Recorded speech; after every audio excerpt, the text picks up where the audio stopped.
Ready? Thank you so much, and thank you so much for your patience. We're now ready to get started. At this time, we're going to call the Town of Magonia Park Special Town Council meeting of August 10th, 2021 into session. Roll call, please. Here. Here. Here. Thank you so much. We're all in attendance. Of course, the purpose of this special meeting, there's a couple items as noted on the agenda. First is our request for approval of a contract between the Town of Magonia Park and the company identified in your documents for the purpose of painting the tank and the water at the water tank and the ground tanks at the treatment plant. Ken? Mayor, Vice Mayor, and Council, just a request if we could. Roosevelt is en route, and I know he can speak on this a lot more technical than I can. Would it disturb anything or violate anything if we took up item 3 first, and then when Roosevelt comes, we come back to 2? Not at all. We have consensus to reorder. Okay, great. Then we'll pick up on item 3. And of course, this is a consideration for the approval to continue an agreement between the Town of Magonia Park and the Palm Beach County, allocating $15,067 in our CDBG funds for the provision of code enforcement services. Ken? Mayor, Vice Mayor, and Council, thank you for your time this evening. As it states, item 3, this is what you approved earlier this year, and we can approve going forward for another year of additional code enforcement services. I think at the last meeting we introduced Mr. Rob Major, who's done an outstanding job in his short time here. This agreement with the county would just solidify the funds for that position moving forward. And that's in addition to the funds that you generally allocate each year for code enforcement. I'll be happy to answer any questions that you may have. Thank you so much. Are there any questions, comments, or questions as it relates to the item? Any points of clarification? I just want to ask, just to clarify, you said that this amount is $15,067. And explain to me your connection with the budget. This is in direct correlation with what's been presented in the budget so far. We have $25,000 generally, and I've added this amount to that. So I think in the budget proposal it reads $41,000. Okay. Councilwoman Green? Yes, Mr. Metcalf, we have now how many people in code enforcement? 3? We have 2 part-time. Where did we get 3 from? Yes, ma'am, 2 part-time. Well, I'm not complaining because right now, the young men, whoever they are, need to be complimented because I forwarded Mayor Alburn, Council, you all would like to know, at least we can kill a little time waiting on Roosevelt. So I tell you our code enforcement story. We have one person in Bryn Mawr who has a lawn that is not as well kept as his neighbors. I received an email from him that someone gave him free of charge a riding lawnmower. I couldn't believe it, and so he told me how he says he used it, he cut his yard, and he invited me to come around and look at his lawn. And when I looked at his lawn, Councilman Smith, he's your neighbor, I didn't realize how bad his lawn looked until I realized how beautiful it looked after he had cut his grass. And then I looked right next to him, and there's a house that's for sale. And I put 2 and 2 together, but that lets you know, oh, he did put in the text message. I don't know what I can say. It's specifically what he said because we have never used the word that he used. But anyway, he said, I guess also it's because code enforcement, blank me about my grass. So I thought that was a compliment for code enforcement. That when you get an email and they compliment code enforcement that make them cut their grass, that's pretty good. Now, I just want to end that by saying I just wish code enforcement could do one other thing. I taught my neighbors how to use their recycle bins. I'm never surprised. I guess that's the teacher in me. A lot of us, because we are Americans, assume that all Americans know how to use things like simple as a recycle bin. It's not true. And I've had to turn the bins over, and they wanted to know why they were not picking up certain stuff. And I said, well, read the side of the recycle bin. And he said, oh, so they've never read it. And one of them never ever removed the recycle bin from in front of their house, and they never removed the green, I call it green gun, no, the big dumpster. They always leave it right there. That's my only thing I'd like to request of code enforcement, is ask them to please ask, especially, and you know what I'm talking about, the house on my street, because when people are driving down the street, it gets in the road now, and it's blocking traffic, so they're not removing them, so that's that. All for our good code enforcement department. Okay. Mayor, if I may, and to Ms. Green's point, we've noticed in the past couple of months, there's a lot of things that have to do with, waste management, that we need to do some educating on and reinforcement on. So, in the next few weeks or months even, we're going to attempt with waste management stuff, we're going to attempt to get out better information to the residents on when they should be putting their container out, bringing it back in, et cetera. And what's allowable to put in front of your house for pickup as far as debris and stuff like that. So we'll be doing that as well in conjunction with waste management. And Mr. Metcalf, Mr. Mayor, I'd like to add one other thing that happened it's amazing, I guess, because I think code enforcement is making a lot of us aware of. The company trimmed my mango tree, and they had a lot of limbs, and he put it on top of my grass, and it was real high. And one of the neighbors said to me, Addie, is that your trash pile? And I knew exactly what he meant, because he saw all of the cuttings stacked on top of my lawn. He thought that was the trash pile. But the dumpster was right in front of my house, Mayor, with the recycle bins and everything. So he didn't know why they had put the tree clipping on top of my grass, because that we haven't gotten that yet. When people cut their tree clippings, like in front of my house, they put them on the side of the street, and they don't want to put them in their driveway because they say they can't get out. So that's why he thought that was my trash pile, and I told him that's where they put my tree clippings. And that's somebody who has been in the neighborhood as long as I have. All in education. Anything else? Any other questions or comments? Councilman Smith? I want to direct my attention to the attorney on this item 3 that we're talking about, the continued agreement between the town of Magnolia Park and Lawrence County. Can you kind of give some, I guess, some clarity on what this agreement binds or entails?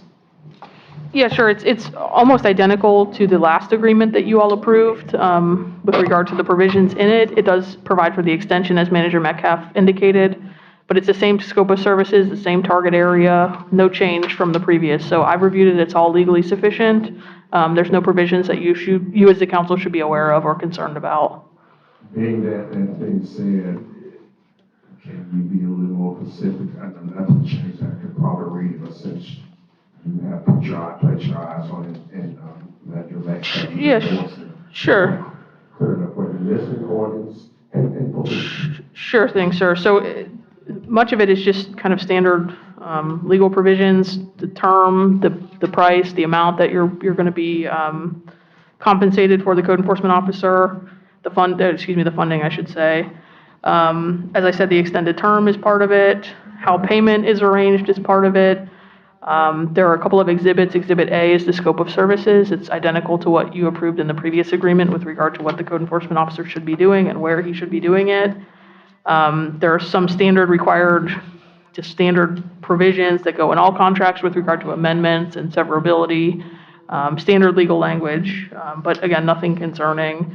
There's language about the Office of the Inspector General, which is common in all contracts that come through the town, public entities, crimes, et cetera. Very standard stuff, public records provision, very standard language. Okay, thank you. Now I'm going to direct my attention to the clerk. Sherry, any specifics when we were brokering or working this agreement that you want to share with us, or can share with us on the other days? I'm saying to you, Sherry. As far as the specifics. It's just a reimbursement grant. Okay. We've been paying the code enforcement officer out of the general fund, and then we had to submit the backup for the position to the county in order to get reimbursed. So you advertise. That's the only difference between what we do now with code enforcement versus what this grant entails. Okay. And then, as you know, the code enforcement officer that we hired, or that you employed actually under contract, is has all the licensing that a fire inspector has, which is a little bit more detailed than what a code enforcement officer normally has. They have more That's what they're going to know. depth to their position, more so than code enforcement, because they do building and fire. They investigate for particular code enforcement officer that has that. As You get the certifications in. Yeah, it does.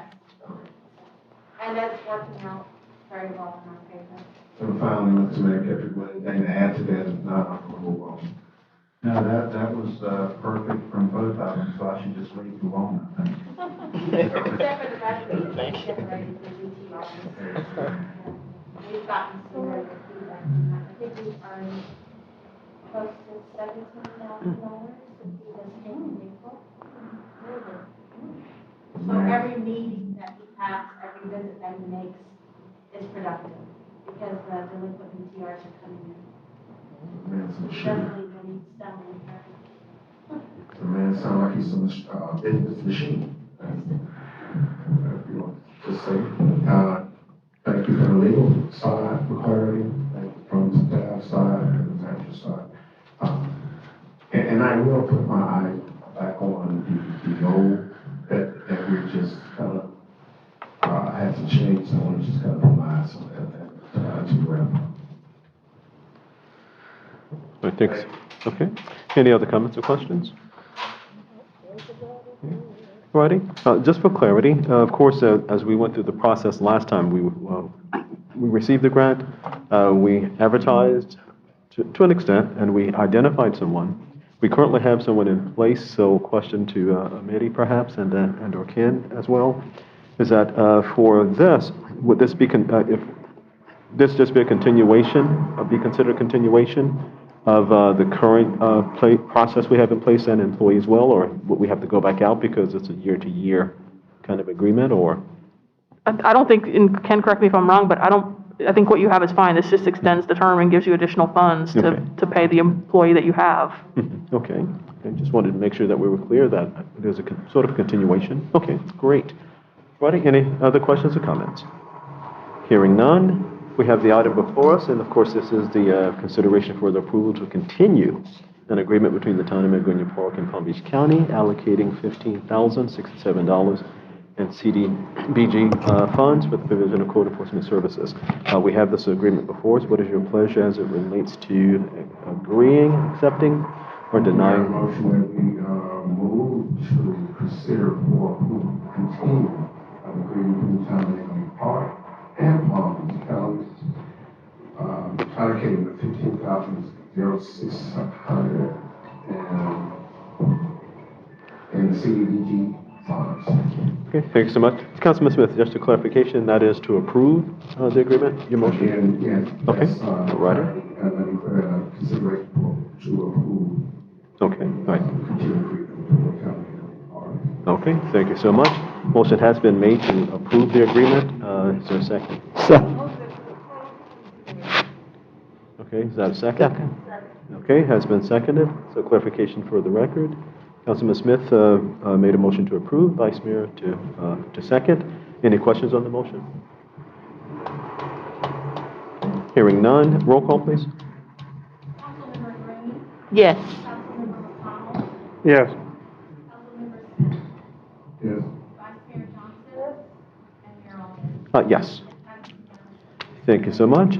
And we'll go back to item 3, which is the only other item on the agenda for discussion. And of course, our Mr. Jones is here. He had to step out for just a moment. So if there's any other information, some ancillary discussion necessary, Ken, we'll open the floor for it, and then we'll give it to Mr. Jones.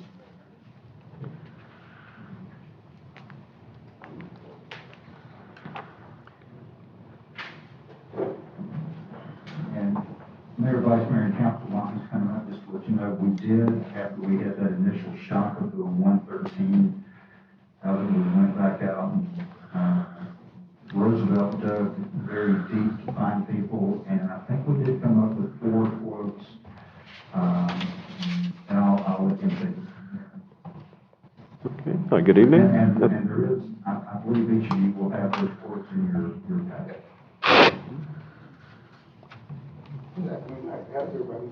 Good evening. We have 4 quotes. 8 fuel towers, they came in the lowest at, 1 for just the tower, our elevator tank and our 2 ground storage tanks. He came in at $44,500.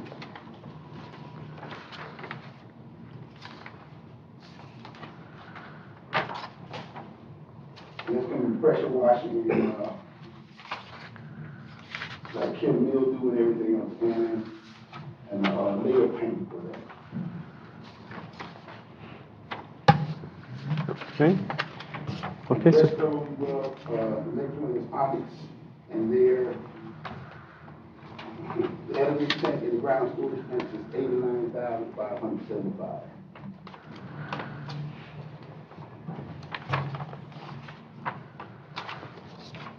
And I think they're second quote. And these are the only 2 that gave us, quote for the tanks that house the filter meter, the spy reactor and all that. And, they came in at $21,000. And the other one came in at $68,770. I don't give the photos of the tanks.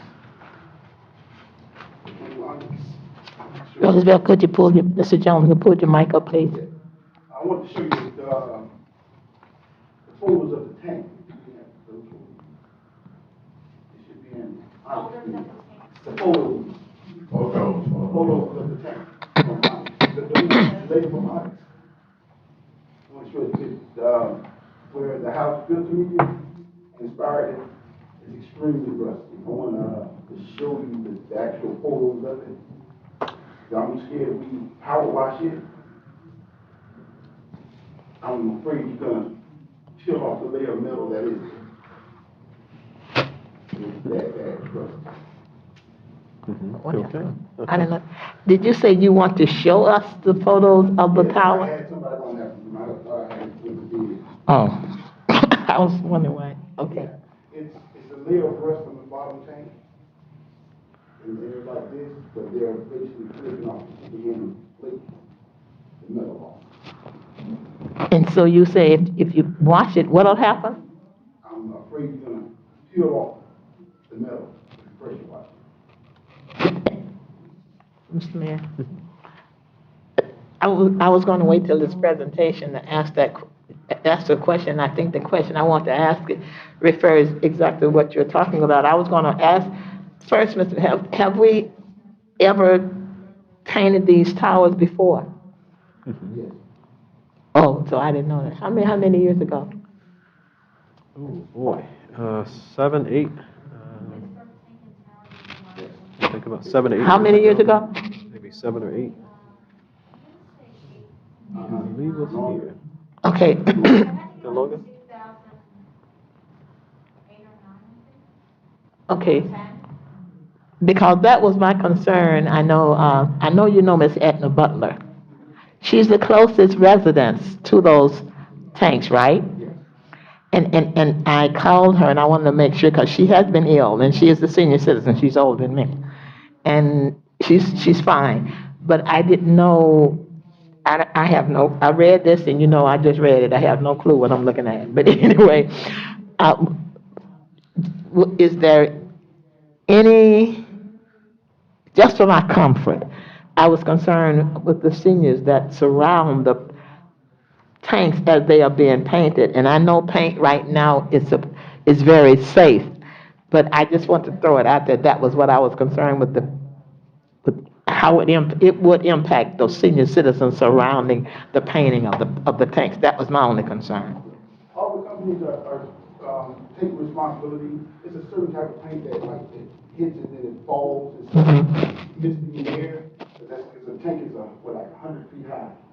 So it's going to be a certain amount of tank that's going to. But if you want the tarp, the tank, we're talking $250,000. Say what now? The tarp, put tarp over it, and put the wing.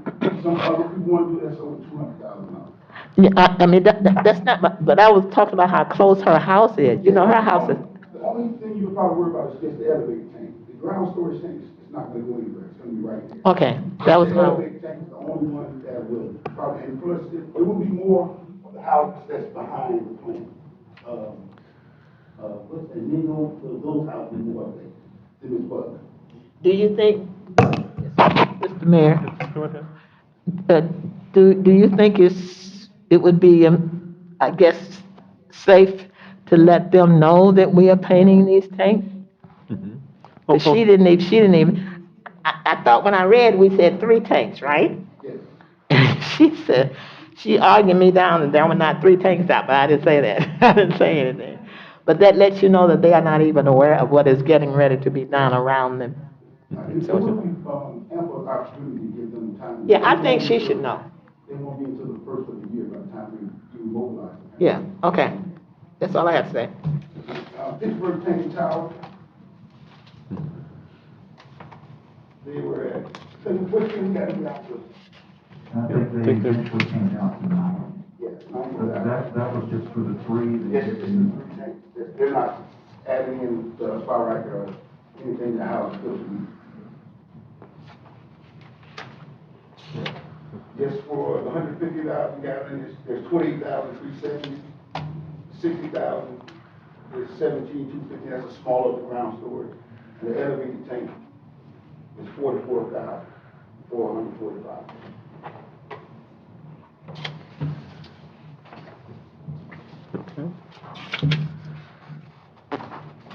And the one company you mentioned, Roosevelt, the first one was gonna do them all for 44,000?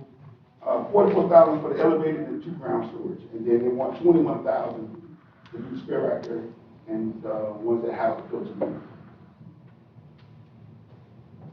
That's what I'm saying. The ones that house the filter meter, I know we were just gonna do the elevated and 2 ground storage tanks. But if you see the rust that's building up on the spare reactor, and put the ones that house the filter media and stuff, let's see why we need to start doing it. I think they're in worse shape than the tower and ground, elevating the ground storage. Looking at some of these other prices,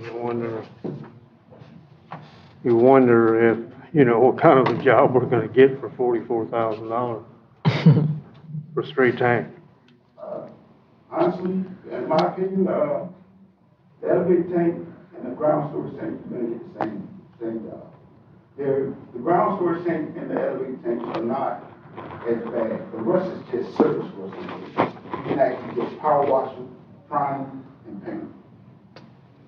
The only way you're gonna get a job like, just in the last 20 years, you're gonna have to not just power wash them, you're gonna have to actually strip them down to the middle, then prime them, and then paint them, which is probably, so that little tank can look at about $160,000 alone.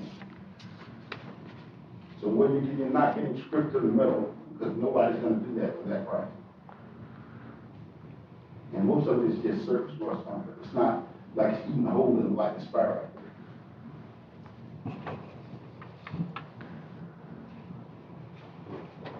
Well, the elevated tank, when they done it, I went inside it. I went on the top, I went inside the tank.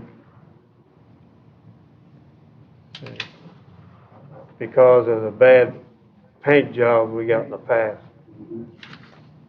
that actually helped deteriorate the tank.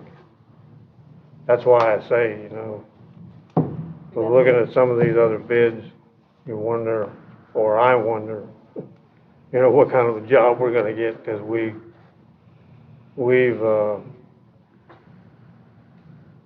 got taken on those tanks before.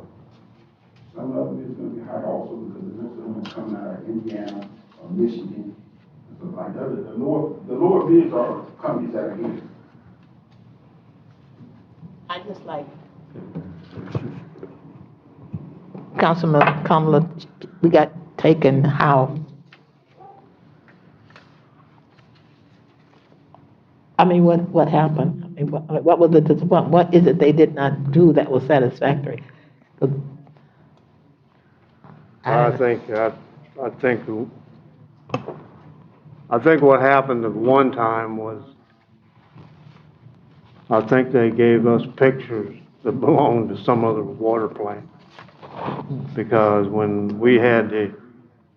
they came in and took the pictures afterwards, the beams were rotted away, and there was no way that could happen in that amount of time. I mean, I work with steel every day, and it don't rust away like that. So, if, That was the inside. inside, If we had those, we actually dove all 3 tanks, but two years ago, like 2 years ago, we passed all this stuff from the inside. Everything passed. They have years it passed.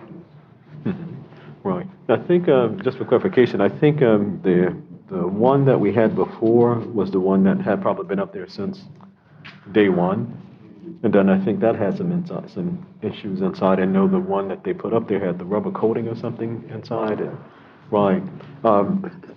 If I were to sort of conclude as well that we got taken, I still maintain that that is not the same size tank we had before. I know the shape is a little different. It was round before, now it's a bit more, not quite, it's round, but I firmly believe it's a different size. We got a smaller size tank. We were told that it was the same capacity. I don't think so. I could see that thing visibly, just your perspective. You can see the thing visibly from the bridge over both bridges. Now you can still see it, but it doesn't look the same.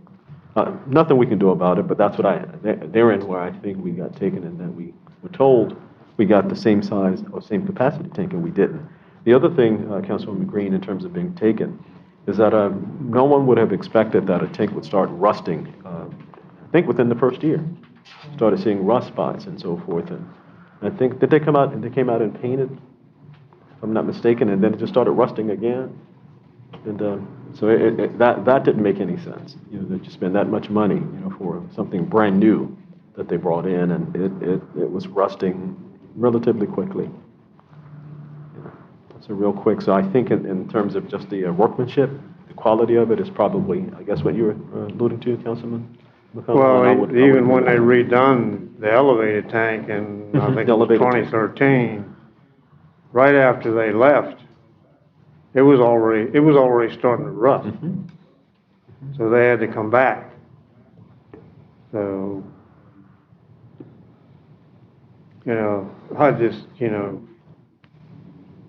I mean, some of these companies here have been in business forever.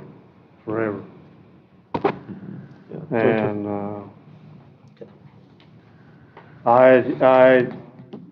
I lean towards Pittsburgh because I worked for them in Pennsylvania. And I know how they do stuff. They've been doing this for a long, long time. Okay, Cheaper's not always better. I guess that's what I'm trying to say. okay. All righty, Councilman Smith, Vice Mayor, then Councilwoman Green. Let me laugh. Hey, Russell, you had mentioned that you were concerned about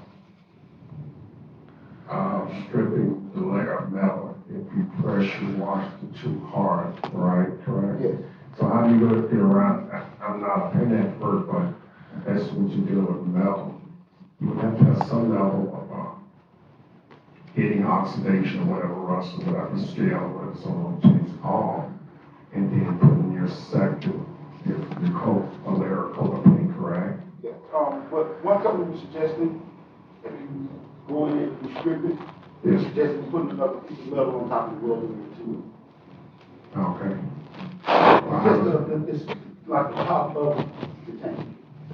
What gauge now, then, you're talking about going to be what costs, we won't get into cost yet, but what's the level to go over there? I wouldn't really know, but it's gonna be pretty heavy, because that's gonna hold, that house your filter media and your sterilizer and stuff, so.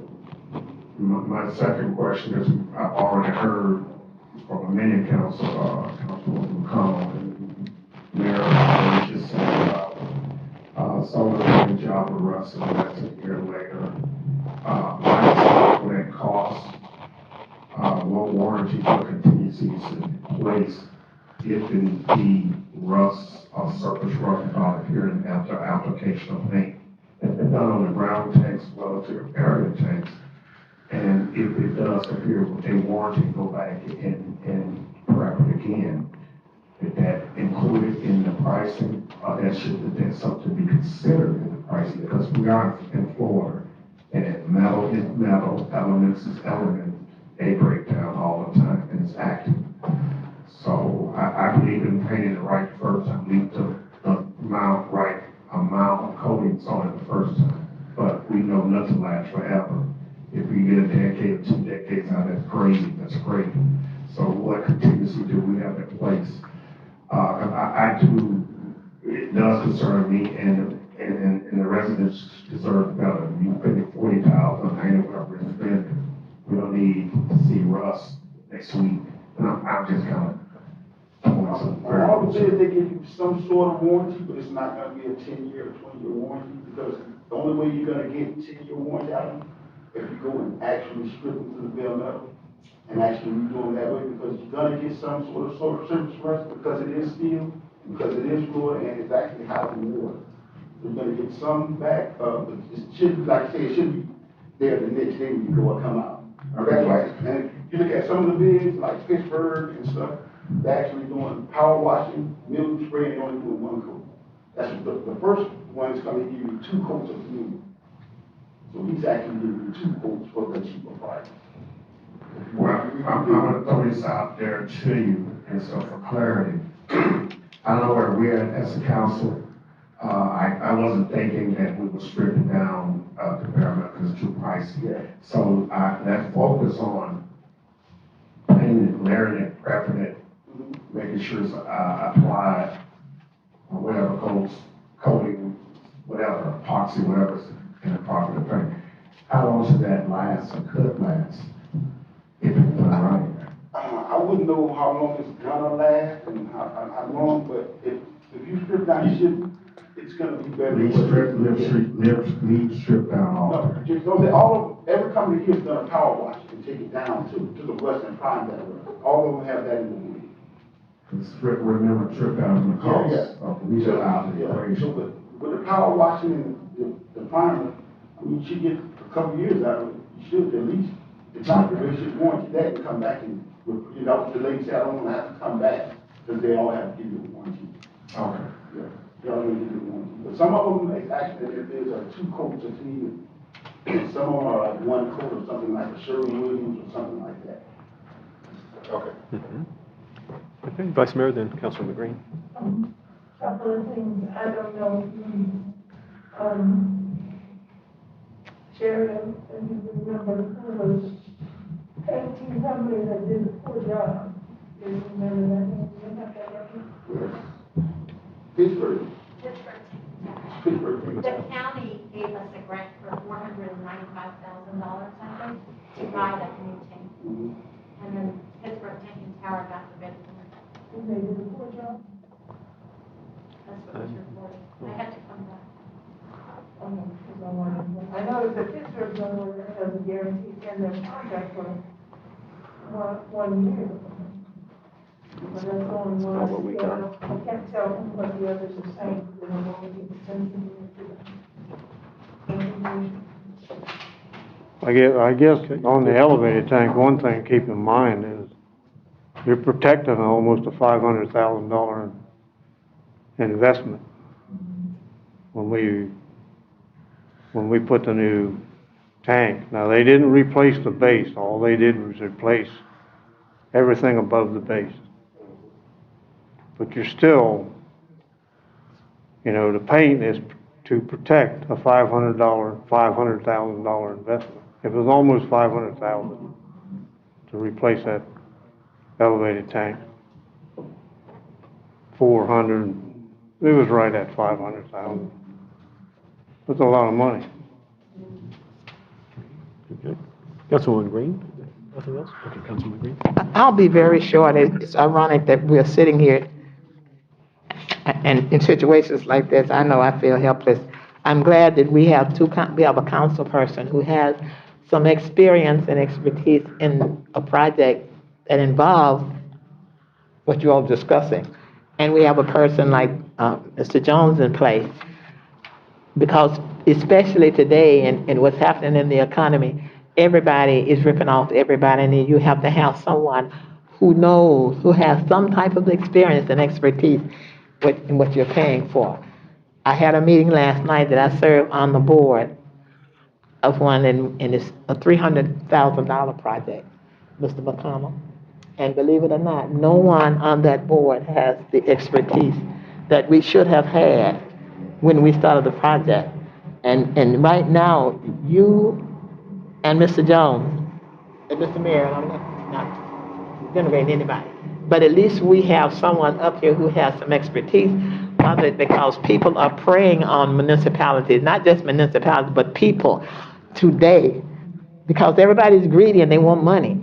So we just have to be careful, because the board I was serving on last night went $300,000 over budget, because there was no one on that board who has at least the expertise and the knowledge that you have about a project. So I just said that to say, I'm gonna be honest, I tell you, all I can do is look at the cost. I have nothing I can add to this. But I'm throwing that out because it is so prevalent, and it is happening so much now with municipalities and the people, that we have to be careful, because they think that because we're small, that we don't have anybody who knows anything about it. But we have you and Mr. Jones, so I just hope we think of that one. And I have to go on what you and Mr. Jones says. And I trust you also. If anything happens, I'm blaming you. That was a joke. Vice Mayor, then I'll. I did have another question on the, I see the H2O tower seems to give the lowest bid, but I don't know how familiar you are with their workmanship. No, I'm not really familiar with any of them, but Pittsburgh Tank Tower is gonna be the biggest they're the largest. And we have another bid at Pittsburgh Tank Tower, there came in at $113,000 for all three. And they're just a subsidiary of Pittsburgh. That's what it goes and see. I didn't see that last bid. All of them have been a pressure wash, a rust inhibitor, and, something like that, and most of them are one coat urethane. Onyx and H2O Towers give you, 2 coats of need. Doing everything will give you 2 coats. And Ready? So from your review, which one did you recommend? Thank you. There you go. I mean, honestly, if you're gonna get to need it and you're gonna get, it's like someone gonna, you're not gonna, everybody's gonna give you, I guarantee if you ask all of them, they're gonna give you a year one. Everybody's gonna say, I'll give you a year one.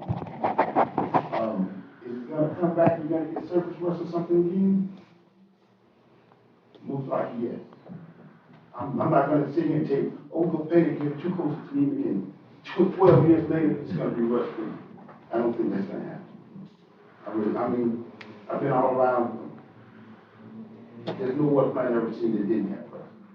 There's no, I mean, I've never been someone that handled water and there's absolutely rust free, perfect, and it's not gonna happen.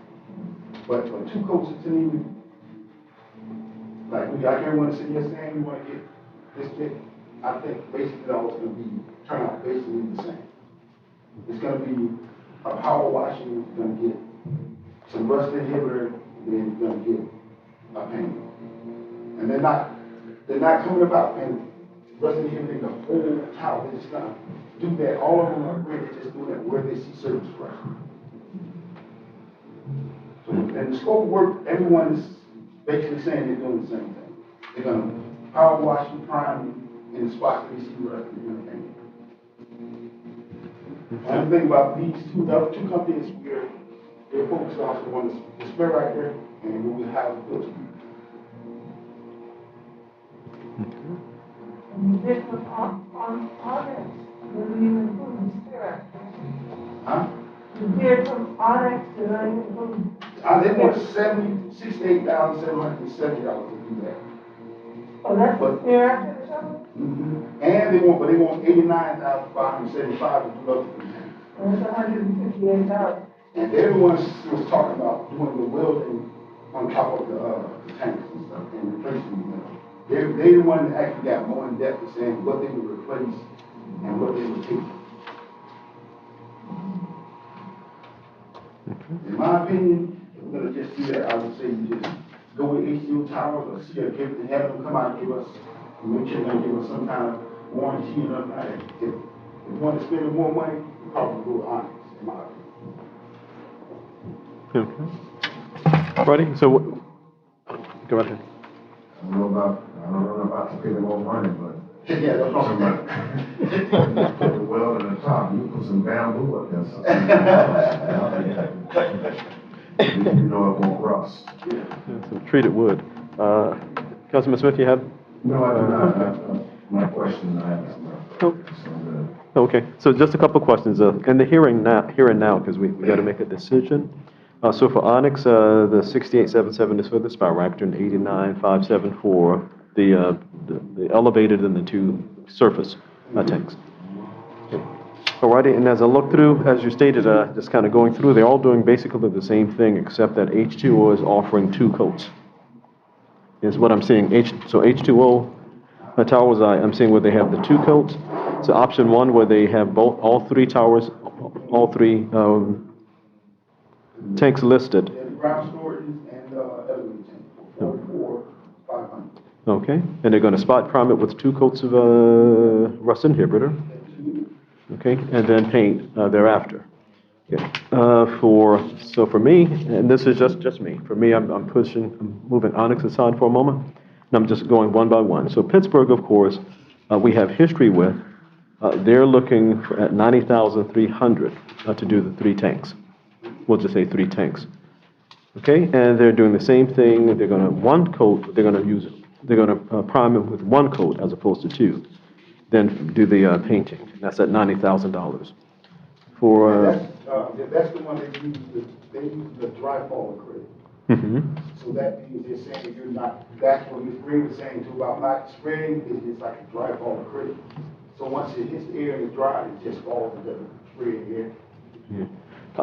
Yeah, and that kind of, well, that's some heavy paint then, I guess, it just, yeah, as opposed to misting. The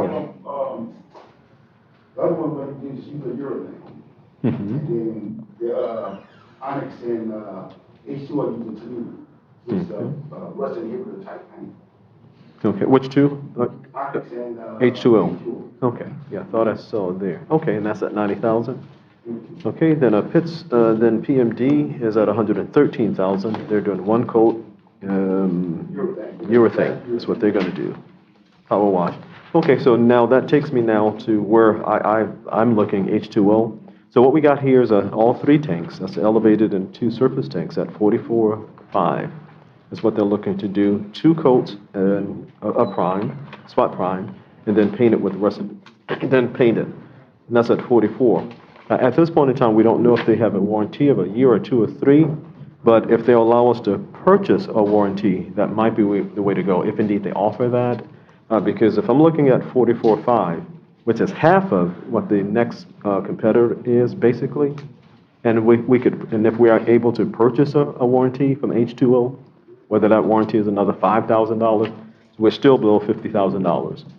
Right, and so for me, my position would be, and there's just one person's position, that we go with H2O, considering that they're doing the same thing for half the price of two of the others.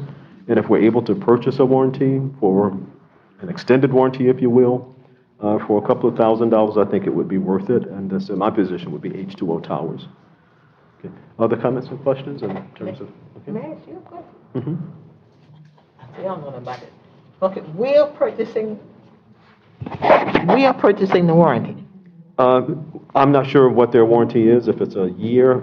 Most vendors have to give you some kind of warranty, so normally a year within this industry, probably. But if indeed they allow, but if they had available to them out of their menu of options, oh, and by the way, you can also purchase an additional 4 or 5 years at $5,000. If that is an option, then I would say we just do that, because we're still under $50,000 probably, if indeed they do offer that as an option. That's what I was saying. So. And they were the only one that actually came in a lot cheaper on the square axis and all those. And the reason why they did it cheaper also is they are not repainting the town's logo. That's why another reason they're not, it's high because they're not repainting the logo. They're gonna take over the logo, just go over it white and pull the tape back off. Instead of painting a new logo. But the others include a new logo? Yeah, they're gonna paint the logo. They'll paint it, then put it back. Okay. Now, what is the material of the logo up there? Is it some type of, it's vinyl? What's the wear like on it? It's fine. It's actually fine. It's just like a vinyl wrap. Just up there. The logo actually looks good. Okay. Alrighty, and if they have the ability, maybe even more painstaking, sit there and try and wrap it, but if that's what they do, that's fine. Yeah. You put vinyl on it, so, instead of taking the vinyl off, the people paint on it. That way they save the cost of not paying the rate. Okay. Now, and I know from the naked eye wouldn't be able to see because it's elevated, it's too high, but there wouldn't be sort of like a protrusion that happens, like where the paint kind of, as opposed to having that flush look, where if it were to take off, if it were to be taken off, and then you sort of paint everything and put it back on, you know how you have that continuous look and feel? Not noticeable or anything else? Okay. Alrighty, that's all I had. Any other questions or comments? Now, as it relates to the rust, I try and defer to people, we say all the time, that know more than me, who's in the industry. So as it relates to the spot, the actual pressure washing of the metal, we don't know how deep the intrusion is, the rust is. Or do we? On the elevator takes to the ground sort of thing, it's surface. Just surface? Yeah. Okay.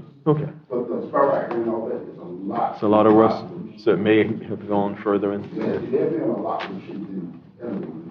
Okay. Alrighty, so for Councilman McConnell, working in the industry, I know you haven't seen it or assessed it or anything else, but generally speaking, in a situation like that, what's normally recommended? Just based upon your experience, just generally speaking. Well, the only way you can completely stop rust is with 316 stainless, and we could never afford that anyway. So, I mean, all steel rust. And without the maintenance, it just continues to get worse. I mean, I wish I had the pictures of the old tank. I do have them at home, so as you could see what that tank looked like inside after they told us they went in there and sandblasted it and painted it. And there was no way that that could have happened in that short period of time. Oh, yeah, I remember the picture, yes. Okay. Alrighty, so for the spy reactor, H2O is looking to do those as well? Or can do them?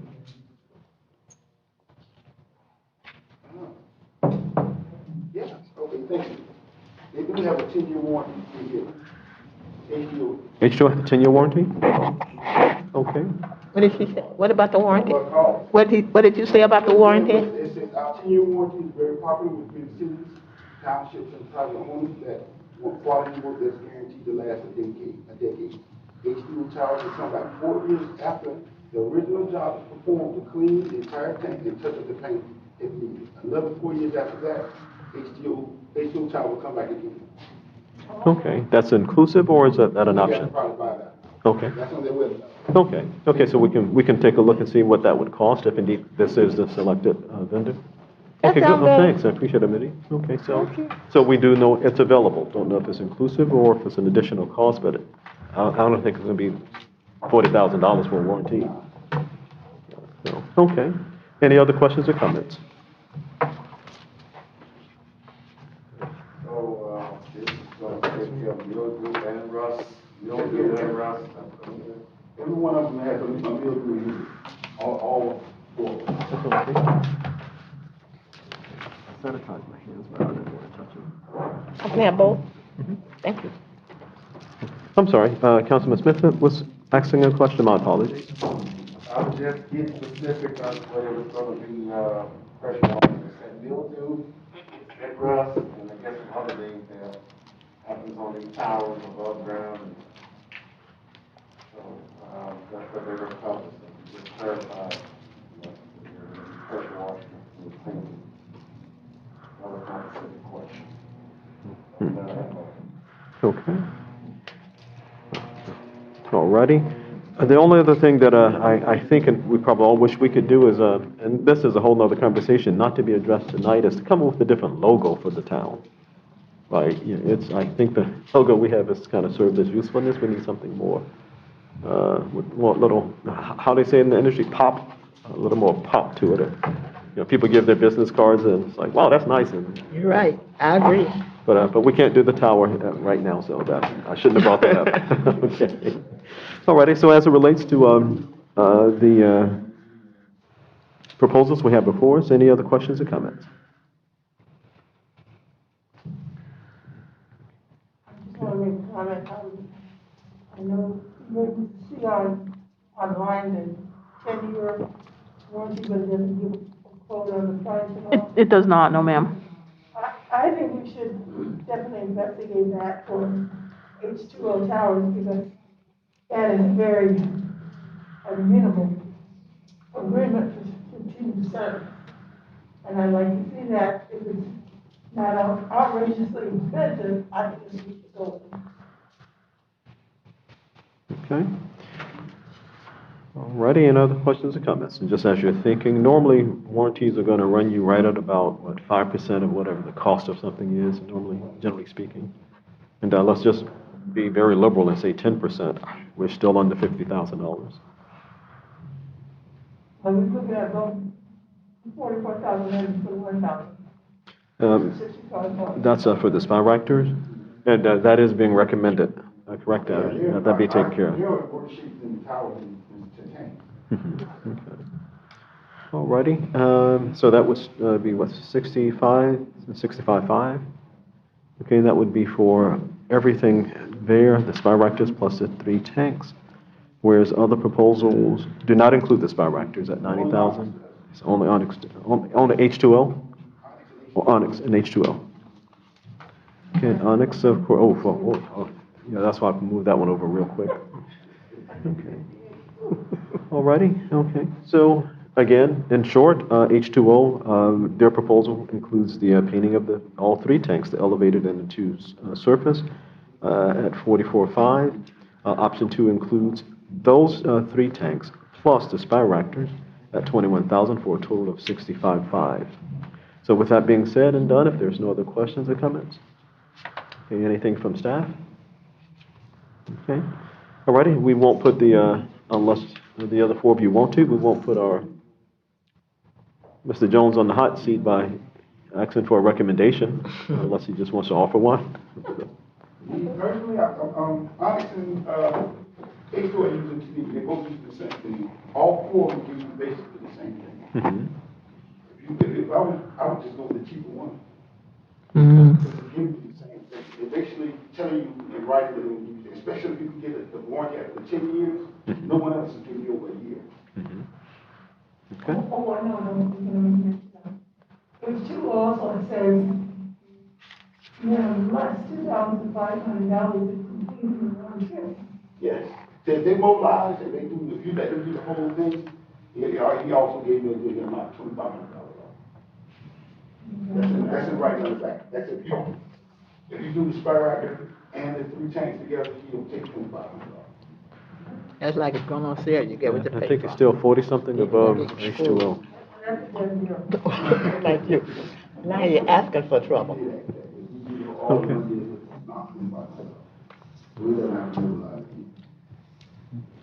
Okay. Would be to definitely, reach out to H2O Towers, send them the offer with the additional Ain't nothing to do with that. workmanship, guarantee, and temporary additional workmanship. And, combine with that total. And allow them to do more. Okay, and that's a motion? Okay. Would you, and you make the motion, it's totally up to you, but would you like to amend the motion to include an amount that it does not, providing that the warranty does not exceed a certain amount, and if it does, it comes back to us? Or, but that's up to you, it's your motion. Yeah, I will add to that motion, yes, that the warranty does not exceed 10% of the bid. And then come back with more consideration. Okay. Alrighty, so noted. Is there a second to that motion?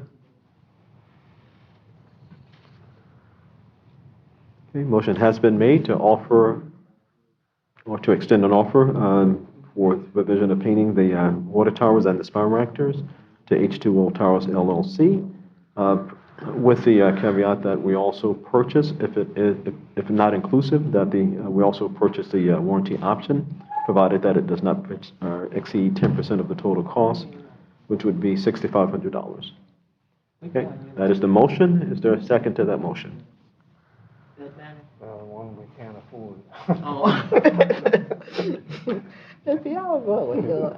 All right, we're gonna close the motion in a moment if there's not a second.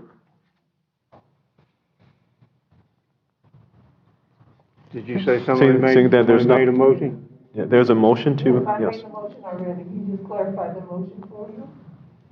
A motion has been made to extend an offer to H2O Towers LLC for the provision of painting the elevated tank as well as the ground tanks, as well as the Spiractors, and also to, if not inclusive, to purchase the 10-year warranty, providing that the warranty does not exceed 10% of the total cost, which would be another $6,500.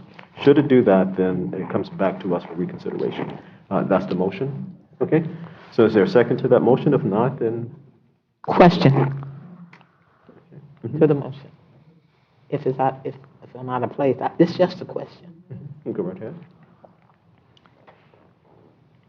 Do we have to do this right now? Mhm. Oh, okay, that was my question. Yes. Because I asked that because of what Mr. McConnell said. He and I like the one that we can't afford. Okay, well, okay, so that we're clear, as legislative individuals of the body, if this is not the motion you want, then it dies for lack of second, and you bring up the motion even though we can't afford it, you bring it up to consideration. Okay, but for now, the motion on the table is for H2O. If there's not a second, we'll give that a second since we have some clarification. If there's not a second, Seeing that there, There's a second to the motion that's been given. The second is specific that they would see 10% of $7,500 and go for on your warranty, the warranty part. I just second it. motion has been made. Do we need clarification on the motion again, or? Okay, so the motion has been made and seconded. Any other questions on the motion? Seeing that there are no questions on the motion, roll call, please. Councilmember Green? No? No? No. Councilmember McConnell? Yes. Councilmember Smith? Yes. Vice Mayor Johnson? Yes. Thank you so much. Seeing that that is the only other item for this agenda, if there's anything related for the good of the order, Ken? Sir, just to remind everyone, we'll have our regular council meeting, followed by a budget workshop next Tuesday. And if everyone can stick around, we do have our impact fee workshop following this. Okay, thank you so much. Okay, and while we can't take any other action items, anything, Mitty, for the good of the order? No, sir. Thank you. Okay. And Nelson is here. We'll give you opportunity as well. Is there anything you'd like to share with us, being here? Okay. What, I mean, on these items here. No, you don't have anything for this agenda. He's asking you for this agenda. Okay, yes, for this agenda. Thank you. Okay. All right, thanks so much. Okay, since that there are no other items for this agenda, a motion, please. Motion for adjournment. Has been moved. Is there a second? Second. Properly moved and second. All in favor, aye? Aye. Pose same sign. It is carried. Thanks so much. We'll take about a 5-minute break and then we'll get right to it. Thanks so much.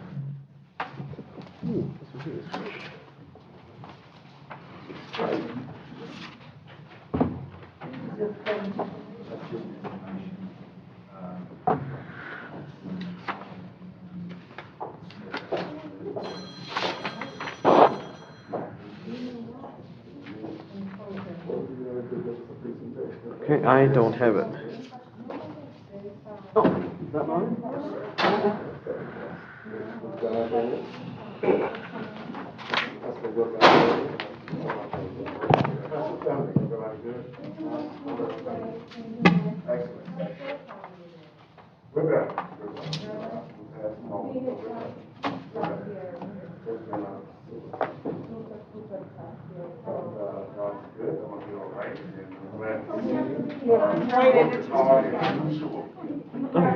Oh, well, you mean the McGrady side?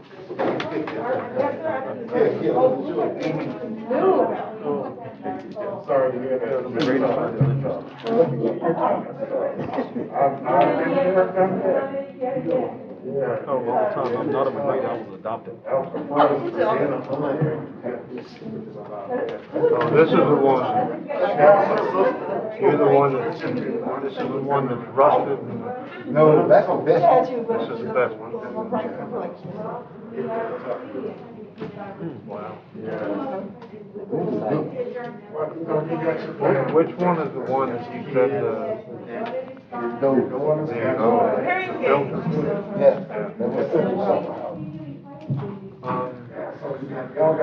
For the MCAS? Oh, yes, yes. That was my sister-in-law's brother. I know we replaced two.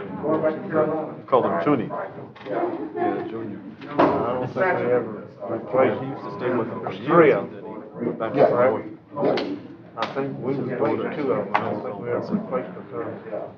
Well, that's too hard. Oh, yeah. I'm sure Mom it said- is. I'm sure it is. People don't realize how bad. Oh, yeah. Water. There you go. That's in between. That's what I was saying about. Right. They start pressure cleaning that. Give us a presentation. Goodbye. Maybe we should cancel this one. Did you press permission? Let's cancel it and Go unvote home. Exactly. Because now it's, Why doesn't Shorty have a full it's packet? flake, it's rusted I and copied layered. it twice by accident. So you start pressure cleaning it, those layers just peel away. I think they get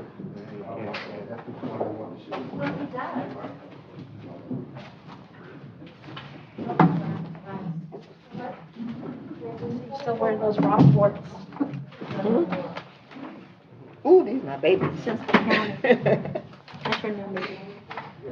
Do I have an agenda for this meeting? No, it's all in Nelson.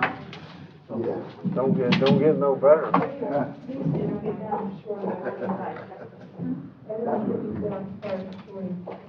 We had pictures. Oh, those are the pictures? Did either one of you want it? You gave me one of these are hot ones. Ginger, yeah, they're very spicy. I like them. They wake you up. Mm-hmm. The ginger wakes you up, the peppermint gives you a sugar high. Oh, yeah, I remember The ginger wakes you up, the peppermint gives you a sugar high. Good, thank you. What am I looking at? Not a pleasant sight at all. You're looking at, You know, maybe not want to Filter. drink water at all. Stuff that was in it. this is what takes all the stuff out of your water. That's a small table. Let's see what they want to say. Wow. This is not getting any better, bro.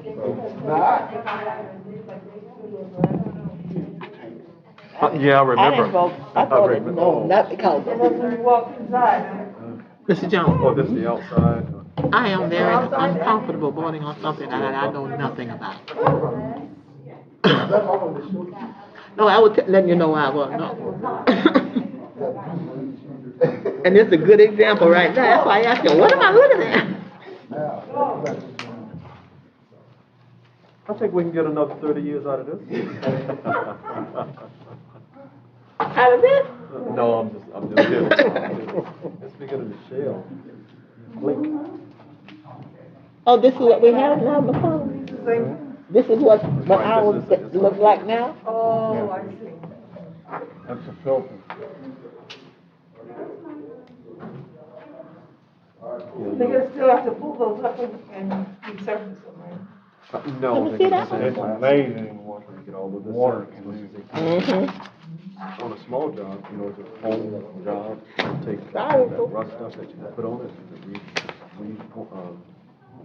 That's Moses. take the word for it, but it turns it back into steel. Okay, that's what they're gonna do. Store. So I'm not sure if they'll shoot it with that, maybe blow it, reconstitute it. That's what did the damage, the $300,000 damage on our church is what I was talking about, the I water think that was damage. over there last year. That's exactly what we're talking about. Changed the valve. And the first people, business that was doing, just doing their job. Unbelievable. Yeah. What it can do. Yes, sir.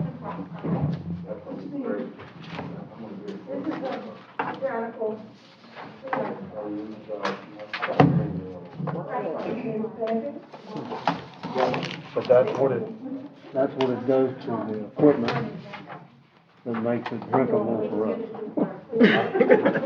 It's terrible on the equipment. We had to pay for it. Okay, we're gonna come to order. Gonna come The to only order. way you can stop that is make everything outstanding, and you couldn't afford it. But see, that's why I made that question, because I was saying, could we wait until we could afford it? So, because of the damage we can't. Ready? Okay, we're gonna come to order. We'll take another 5-10 seconds, and we're gonna call the meeting. That was why I voted, that was why I asked that question. Alrighty, thank you so much. We're ready to get started.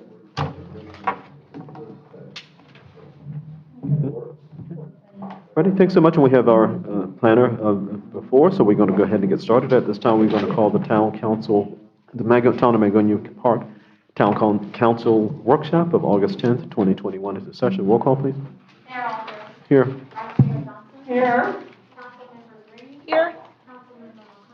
Here. Thank you so much.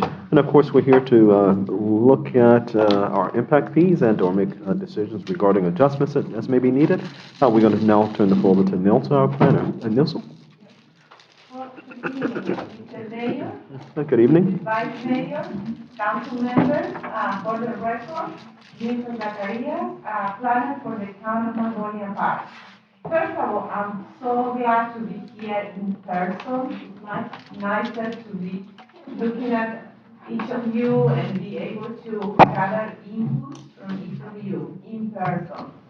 And then the subject matter for this workshop are two items.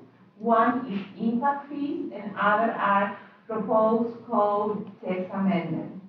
As we all know, workshops are items for discussion, and the main purpose is for staff to listen and look forward for input and guidance and direction from council members. So this is a regular workshop. So first of all, like I said, the subject matter, we have in front of you, you have 3 documents. Let's make sure that you have all the documents. Number 1 is the PowerPoint and the slides. Then you also have in front of you, please make sure that you have this. This is the legislator. It's just that, do you have that, council member being? Everybody has those CDs. It should be in the back. There you go. Yes, okay, now I do. These, and then you also have your code. So you should have in front of you 3 documents. This workshop will be reviewing those 3 documents. I just want to make sure that you have all those documents. Wait, I have this, and this is, considered 3.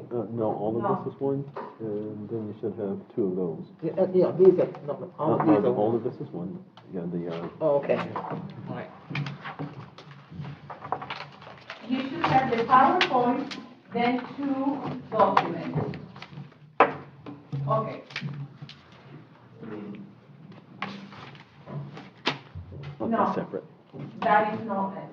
That's Keep going. So, in any case, let's start with the impact fee. So, please, if you can open the PowerPoint presentation, page 1. So, on page 1 of the PowerPoint,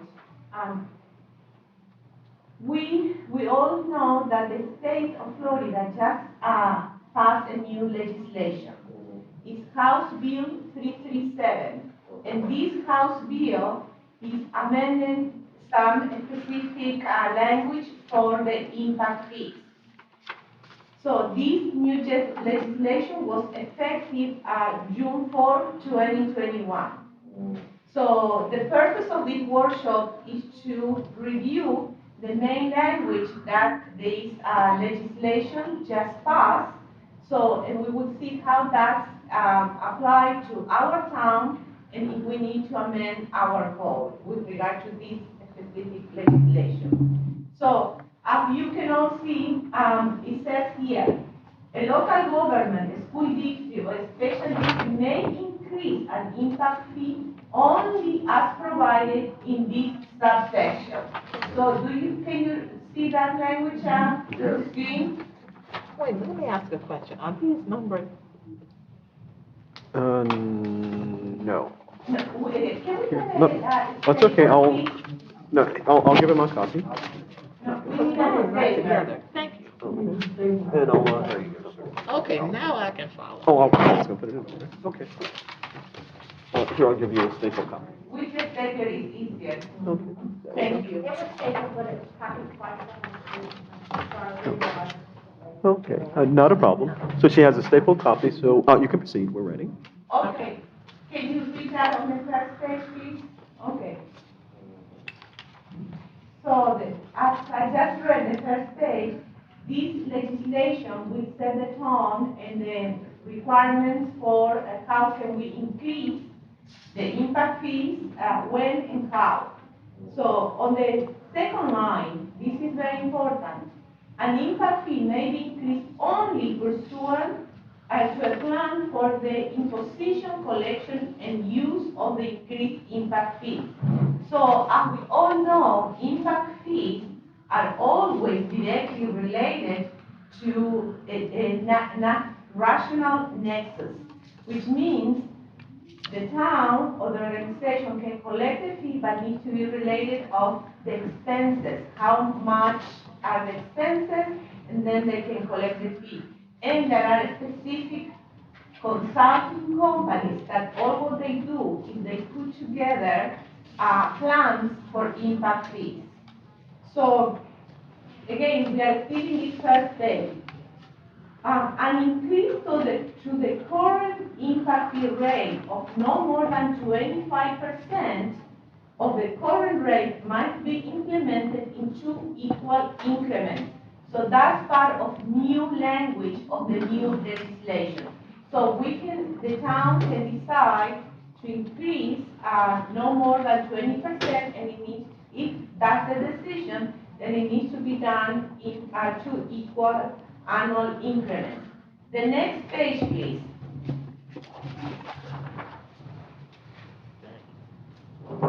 So B is the same like it was the previous page, but please let's focus on C. This provision of the new legislation says an increase to the current impact fee rate which exceeds 25% is and no more than 50% must be implemented in 4 installments. So basically, this legislation is saying if the town wants to increase the impact fees 25% or above, or less than 50%, there are methods, ways to do it. It's giving direction to all the local municipalities. Please, let's go to the next page. I am on provision B as a Daniel. An impact fee increase may not exceed 50% of the current impact fee rate. So this is very clear on the legislation. Local governments may not exceed 50% of the current impact fee rate. And then also provision E says an impact fee may not be increased more than once every 4 years. So this new legislation is giving a specific language how much can we increase our impact fees and how often, frequency. So it says clearly here, not more than once every 4 years. Then F, provision F, says an impact fee may not be increased retroactively for a previous or current fiscal or calendar year. Many municipalities, they would like to do retroactively. Oh, we want to increase our impact fees, but we want to capture whatever we did 2 years ago or something. So the legislation is saying very clear here, may not be increased retroactively for previous or current fiscal or calendar year. So that is also clarifying that. And one of the major provisions is actually G. If you can please look at the provision G. So provision G says a local government, a school district, or a special district may increase an impact fee rate beyond the phase-in limitation established under previous paragraph, provided the following criteria are met. So this legislation is saying, local governments, if you want to increase your impact fee beyond that 50% or 25% that is established here, so you will need to meet specific criteria. And then now, I want to please, if you can see the criteria, I did not copy paste on this. So the criteria is on the legislation document. Yes. So on the legislation document, Councilmember Green, the legislation document, you should have it right there. It's just, that's the one, yes. The one that you have on your right hand. I believe is that. So this is the complete text of the legislation that was just adopted by the state of Florida. So, and if you want to see what is the criteria, please, if you can go to page 6 and 7 of the legislation document.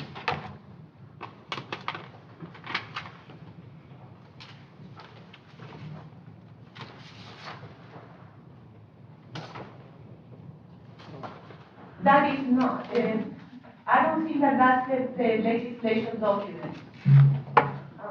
It is. It is? Yeah, Okay. she's right. So page 6 and, okay.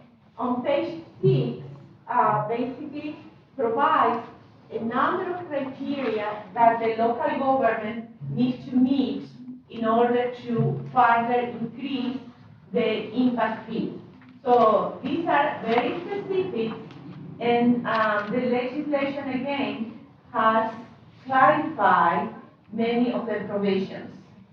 So that is with regard to the new impact fee legislation. So once I look at that legislation, what I thought is this. Well, this is the new legislation. Our town already have in their code impact fees. So I went to our code of ordinance and I wanted to see what does our code says with regard to impact fees. So you also have in front of you a copy pasted from our code. So before we go to the specifics of our code, so please, if you can go to the next page of the impact fee.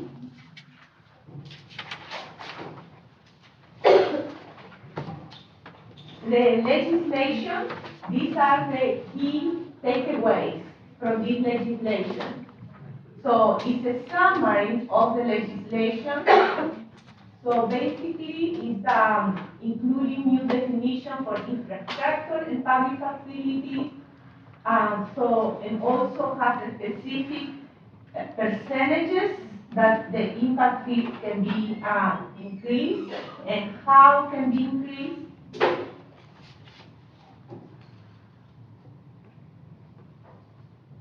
And then also, I put it in yellow here, that requires that the township financial officer to submit with town annual financial report a separate signed affidavit with regard to the impact fees. Has new requirements, basically.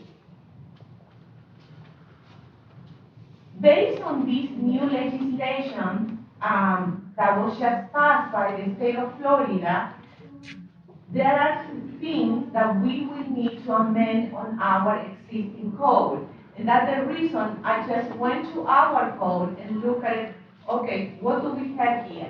And I did a summary. The next page, it says, impact fees existing town code.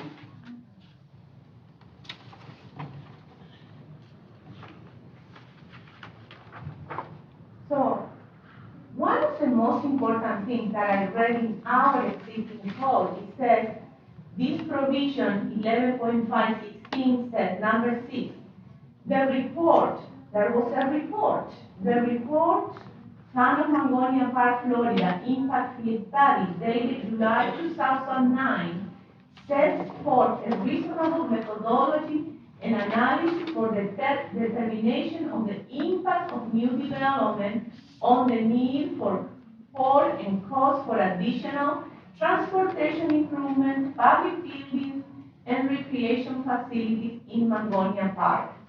So our code right now includes one specific line that says that we have a study done in 2009 that establishes the impact fees that we have right now in place. So that's very important because impact fees are very serious matter. Would you say that again? Our code 2009, the town had a study that was prepared to establish the current impact fees. In 2009, there was a study. So that's important.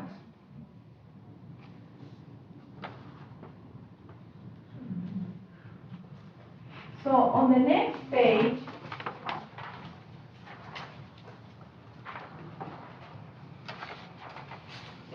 when it comes to our code, it says section 11.516, intent and purpose. A, this article is intended to assist in the implementation of the Mangonia Park Comprehensive Plan. And that is very important because the comprehensive plan sets specific with regard to our level of service. Level of service for water, roads, drainage, all those level of service, parks, so the impact fees should help, should support to keep our level of service the way it should be or the way it's adopted in the comprehensive plan. So there is a straight relationship between the comprehensive plan and the impact fees. Also, our code says that the purpose of this article, of the impact fee article, is to regulate the use and development of land so as to assure that the new development bears a proportionate share of the cost of capital expenditures necessary to provide road improvements, parks and recreation, and public buildings in Mangonia Park. So that is also part of our current code. On the next page, I copy-pasted from our code, impact fee trust funds established. So, section 8 of this, provision 8 says, there hereby established 3 impact fee trust funds. So, currently, somebody asked, well, what are the impact fees that apply to Mangonia Park? There are 3. And the code is very clear with regard to that. There is a transportation impact fee, a public building impact fee, and a recreation impact fee. So it says funds withdrawn from this account must be used in accordance with provision of previous sections included in this article. Next page, please. We are now in section 11.525, use of funds. How do we use the funds that we collect under impact fees? So it has provision A.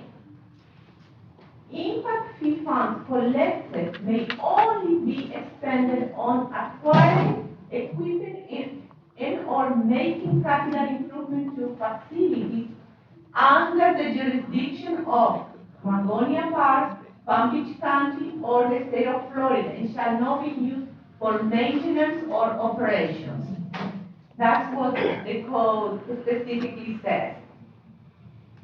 And then again repeats what are the impact fees: transportation, public buildings, and recreation.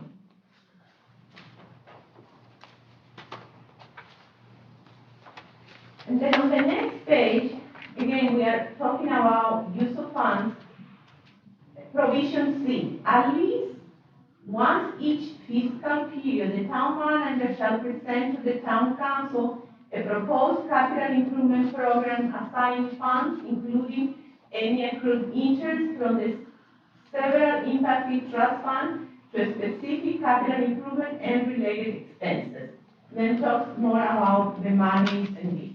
So all of these are good provisions that are included in our code. Also, on the next page is section 11.5-28 review. The fees contained in this subsection shall be reviewed by the town council at least once each 5 years. So each 5 years, the town council can review, these, impact fees. So, and then there is a provision for automatic update of fee schedule.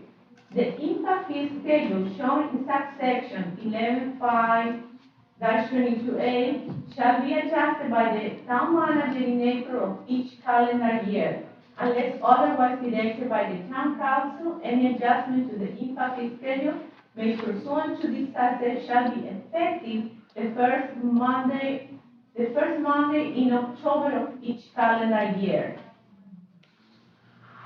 So it provides, the current code provides a methodology. But saying all of that, there is a need to amend this impact fee code to be in compliance with the current legislation. The current legislation is very specific. How much can you increase? How can you increase it? How often can you increase? So all of that language should be very clear in our code, which is not at this point. That is with regard to impact fees. And then I have further slides with regard to the code text amendment. Nilsa, can I make one comment on the impact fees before you move on? So the question, and I think the direction tonight on the discussion about impact fees, as Nilsa said, because of the new legislation, we need to revise your code to make it conform with the new law.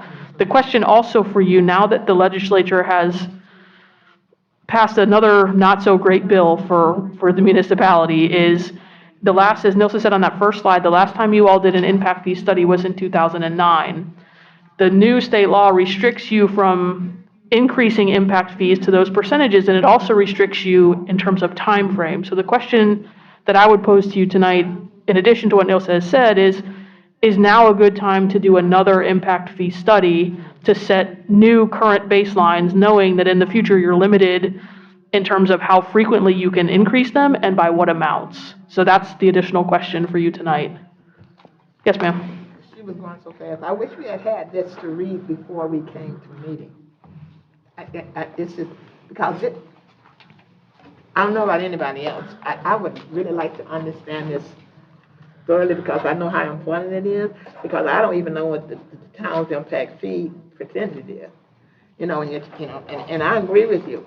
I mean. Yeah, and we can talk more about this. I think this was just a preliminary conversation, so we're here to get some preliminary discussion and feedback from you all as the council. It's certainly not the last conversation we can have about it, so if I need to have personal conversations one-on-one with you, Nilsa did give you the copy of the current town code, which does have in all those tables the actual impact fees, so you have that in what you have, and if you have questions as you review it. But it may be a good time to reevaluate and do a new study to bring your impact fees current, because now the legislature is putting these restrictions on you in terms of how much you can change your impact fees going forward. Go ahead. When she started going through this, my mind was going, this is important to me. And my mind goes like a little town like Magonia Park. We need this really. We need you in here. But right now, tell me if I'm thinking right. We don't even have any, I would say, we have the only thing really going up right now that we get money from and impact fees from would be Mary. You get it from any new development, so that's the biggest one, That's but where I'm yeah. ready to go. And the new development where this town would really see the advantage of impact fees hasn't even been developed yet. So now look, I notice we're getting impact fees, for example, maybe from transportation.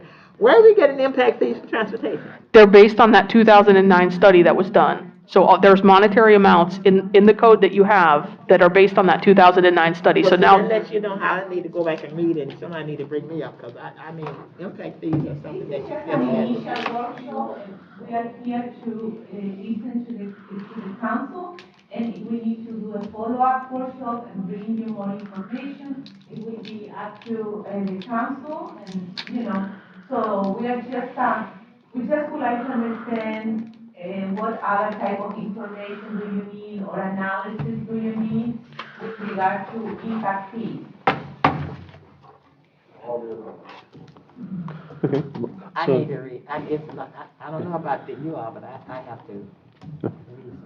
Vice Mayor, then I'll. Speaking for me. I'm glad that you're coming to us to make us aware the legislation has made these changes. Now we can read them for ourselves and study them, and I hope we can come back together to try to talk in more clarity. I know you said that the last study was made in 2009. Yes, here the code says dated July 2009, that was on a study, so. I didn't hear what you said. You're correct, and you put it out to an RFQ to solicit the service. It's a process, but that's what you went through in 2009.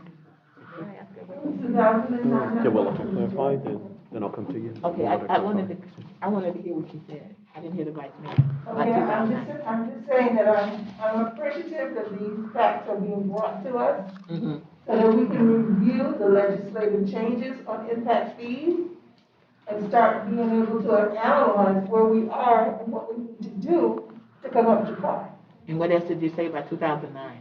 I said, I'm just being reminded that 2009 was our last report analyzing our impact fees. See, I don't even know where I was in 2009. I know that was my That's why I wanted to hear you. first, second year on council.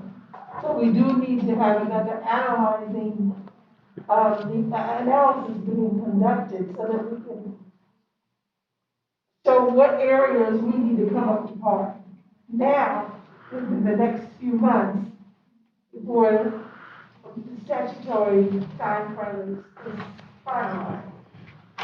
Okay. So I appreciate that. It's the beginning of a new era for the study. Yes, it's just for discussion, and obviously this is our first workshop. So after this, once you read the information, I'm sure you will have more questions. Thank you. This is just to present the information that was passed by the legislation and what you have in your code, which is extremely important. Okay. What, a suggestion might be, and, because I'm okay. Go ahead. No, I won't. Would be, one of the things that we got to do, so we got to, in terms of just the actual language contained within our code, in terms of just mirroring what has taken place with the legislature. And I do agree about bad bills coming down from the legislature. Perhaps I shouldn't have, well, yes, I can say that. But nonetheless, we have this in front of us. So perhaps a suggestion would be that if we could go ahead and lift the language out of the legislative, what had just come out of the legislature, update our code to reflect that, and then we have a side-by-side. We'll look at what was in place and what and the changes currently that is being recommended based upon the language coming out of the legislature. Might be a bit clearer for everyone, or I'm okay, but would that be clearer for everybody else if we Well, did that? anything you can get us, make it clear, because this is something we all need to understand very well. Okay, but now keep in mind in terms of just the, where we're looking at, whether it's, because for instance, one of the things that Nelson was stating was that the 25 and 50%, over, has to be, 25% in 2 years, 50 over 4 years. That, of course, won't be reflected because we would have to make a decision as to what percentages we want to have in the document. But at least the language of the document would be clear because it would reflect the new legislation passed just recently. Our code would then be updated the next time we come together. At least the language of it would be reflecting the new passages, if you will, from the legislature of this year. Is that clear? Okay. The only thing I'll add to that, Mr. Mayor, if I may, is the changes to your existing code. It'll be drastically different if you decide to do a new impact fee study, right? So the changes to your code, just to, like you say, reflect the new law, would only make relatively minor changes to the actual code language. But if you decide to do an impact fee study, and set new baseline current impact fees, that would necessitate a much bigger change. Oh, absolutely. So I just wanted to caution that to make it conform to state law would just be some cross-referencing and perhaps changing what's currently in your code about your council's every 5-year review should probably be every 4 years, given that you're precluded from raising them more than once every 4 years. So it would be minor revision. Oh, and you're correct. The first thing that we would be attended to, as the committee correctly stated, was that in terms of my suggestion, in terms of just beginning with the language changes first. Right, correct, so we, right, right. Mhm. And so we, mhm. You see, here your code has a number of tables with a specific numbers. And those numbers can only be changed after a very good study. Right. And when we get for instance, if that is the consensus of the body, that once we get at least the language in place, then we start working on the numbers, which is a bit, as the committee stated, is a bit more lengthy, because now we have to go into this whole study. But at least we're going into a study predicated upon the current language. Councilman Green? Yes, you said once we get the language in place, you lost me. Okay, the draft language, I should say, right, because the document won't be completed until we've done everything, or official. Right, so the suggestion I was making, and it was just a suggestion, is that what we do is just based upon the passage from the legislature, what we have in front of us here, that it was shared with us, this document. Right, there's some language that has changed in basically what we can do in some respect. For instance, like I made mention of the 25% over 2 years, 50% over 4 years. That language isn't currently in our document because that's not how we operate it, but now we have to. So our document has to be changed, the town's document has to be changed to reflect the changes that were mandated by the legislature.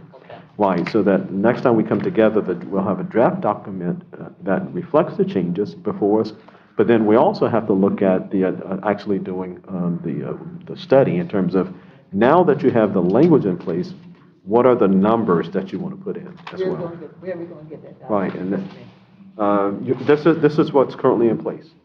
Right, and so we'll have our planner and a committee would come together, working with the town, get all of the information. So that document will come to us from either our planner or from a committee, but we have the document. This here is what we'll have updated. Okay. So as opposed to doing a side-by-side with what we have here, we do a side-by-side with what this old document and our new document. They'd be able to say, these are the changes we've made to the document. This is the proposed, this is the draft that we're proposing, right? And that would be the first step. If we're not going to change our numbers, then it may be the only step, but that's not a good thing to don't change the numbers. We're probably going to have to do a rate study in order to change our numbers, if indeed we do change our numbers. So I can understand, so you were getting ours in side by side with the one that they've done in legislature? No. What we would get, the next time we get a document, our document, the town's document, will reflect this from the legislature. Yeah, that's what I said. Okay. Gotcha.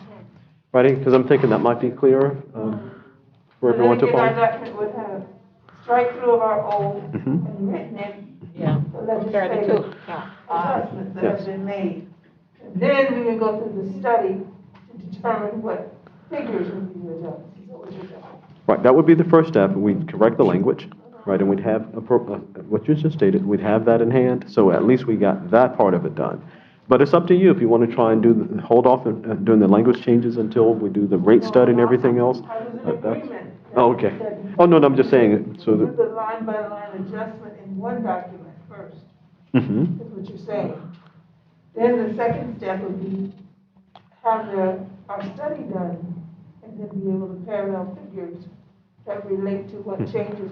Yeah, correct, that was a suggestion, but if that's, but again, the body here will decide if you want to do it all in one fell swoop or do the language and do the study.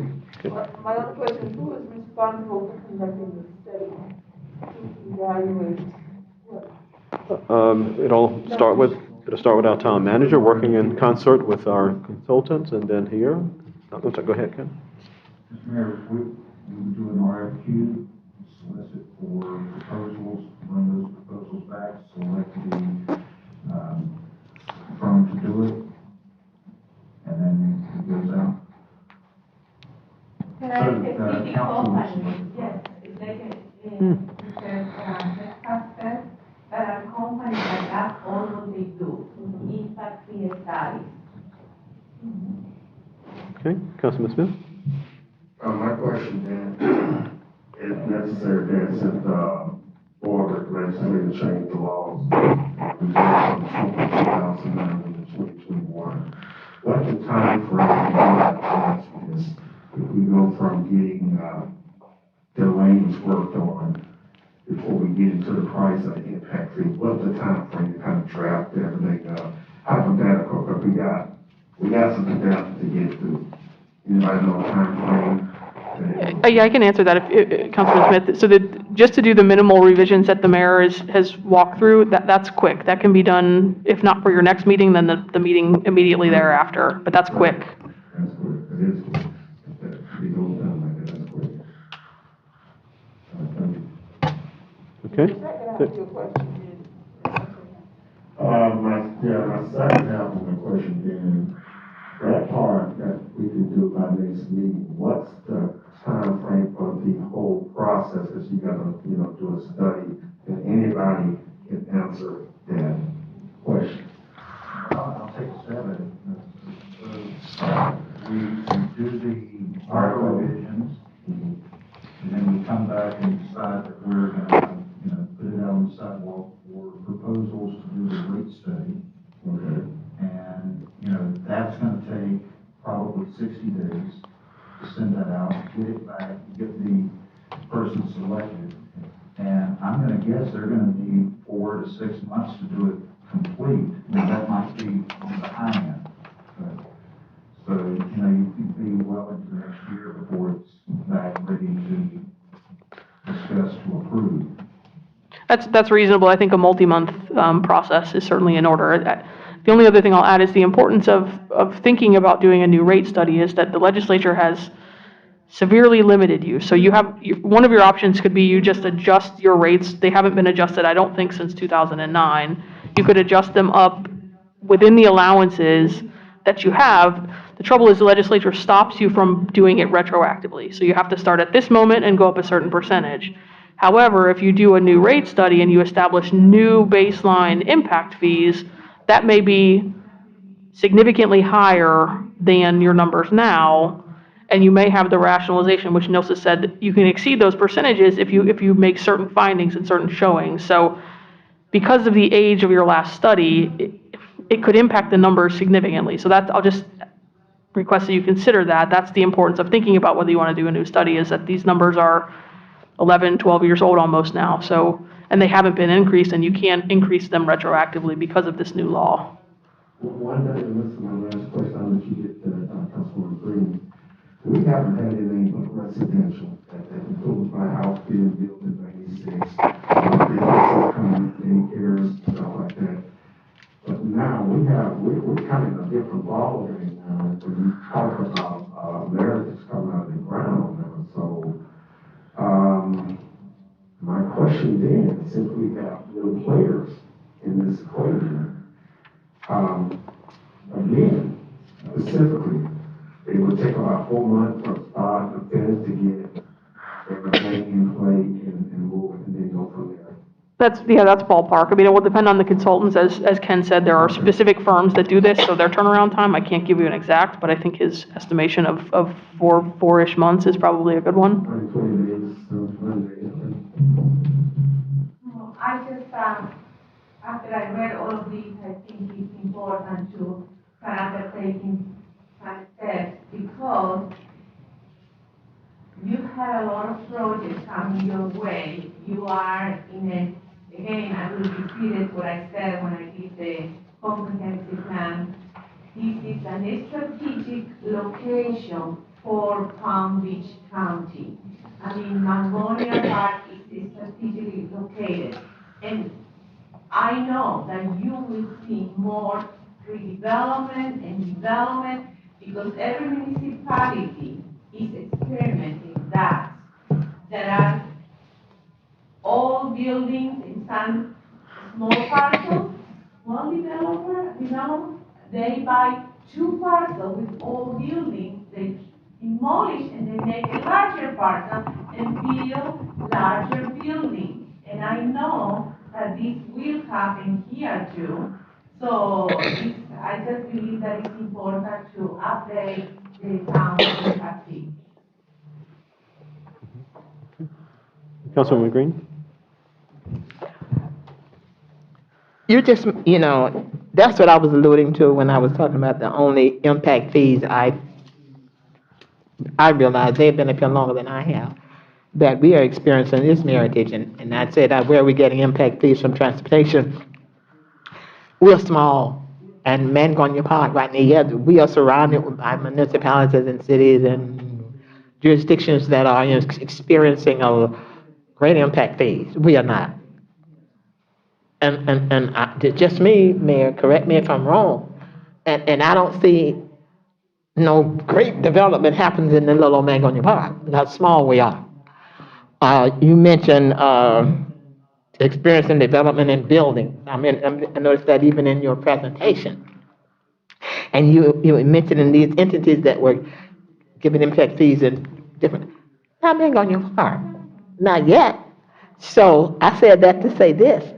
Now I noticed when you started to doing the presentation, we don't have where you can, I assume this was supposed to have been, if we had the equipment, it would have been shown and something enabled you to explain it better. We didn't even do that.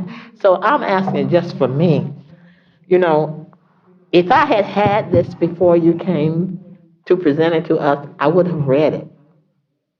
And they have listened to you longer than I have. So for me to sit here and follow you through this and understand also what you're saying isn't impossible. It's just not working. So I'm asking you, is anything that you want us, sorry about that, anything you want us to, no, you're going to present to us.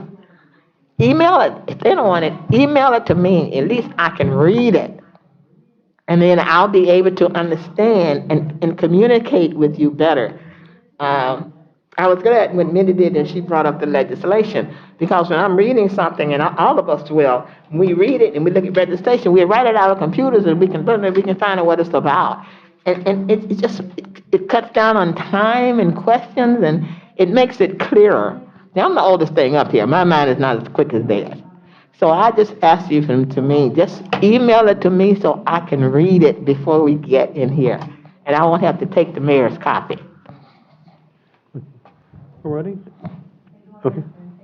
Okay, again, this is just preliminary, and so sometimes we'll kind of get it as we hear. So it's just preliminary. There are no decisions or anything being made tonight. But now, on that note, and just in terms of This is the slide presentation. We didn't get it when we did. She had this prepared. I was not on the presentation also. Okay. Very quickly. Okay.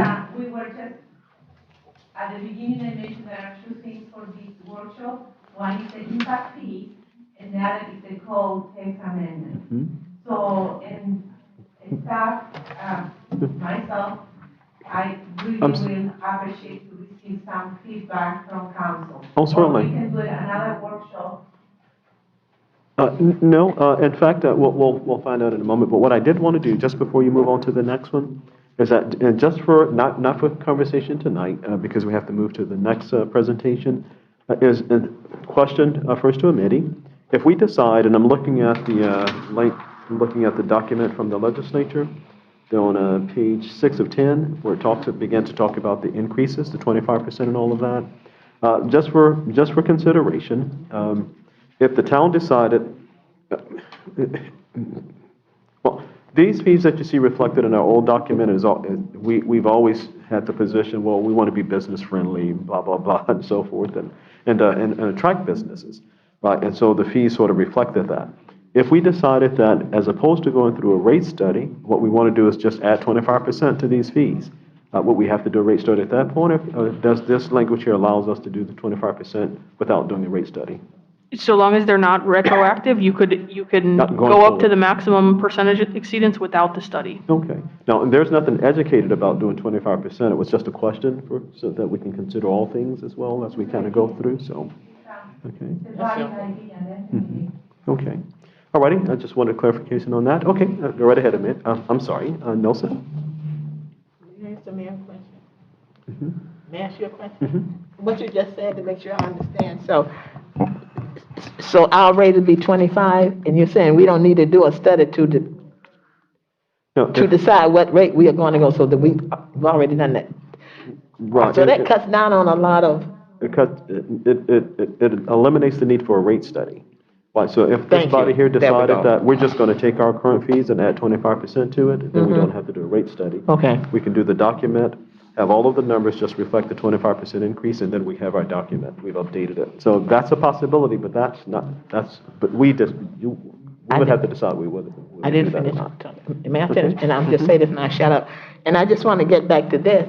Mr. Metcalf had mentioned to me the impact fees 2 or 3 weeks ago, so I've been looking forward to this.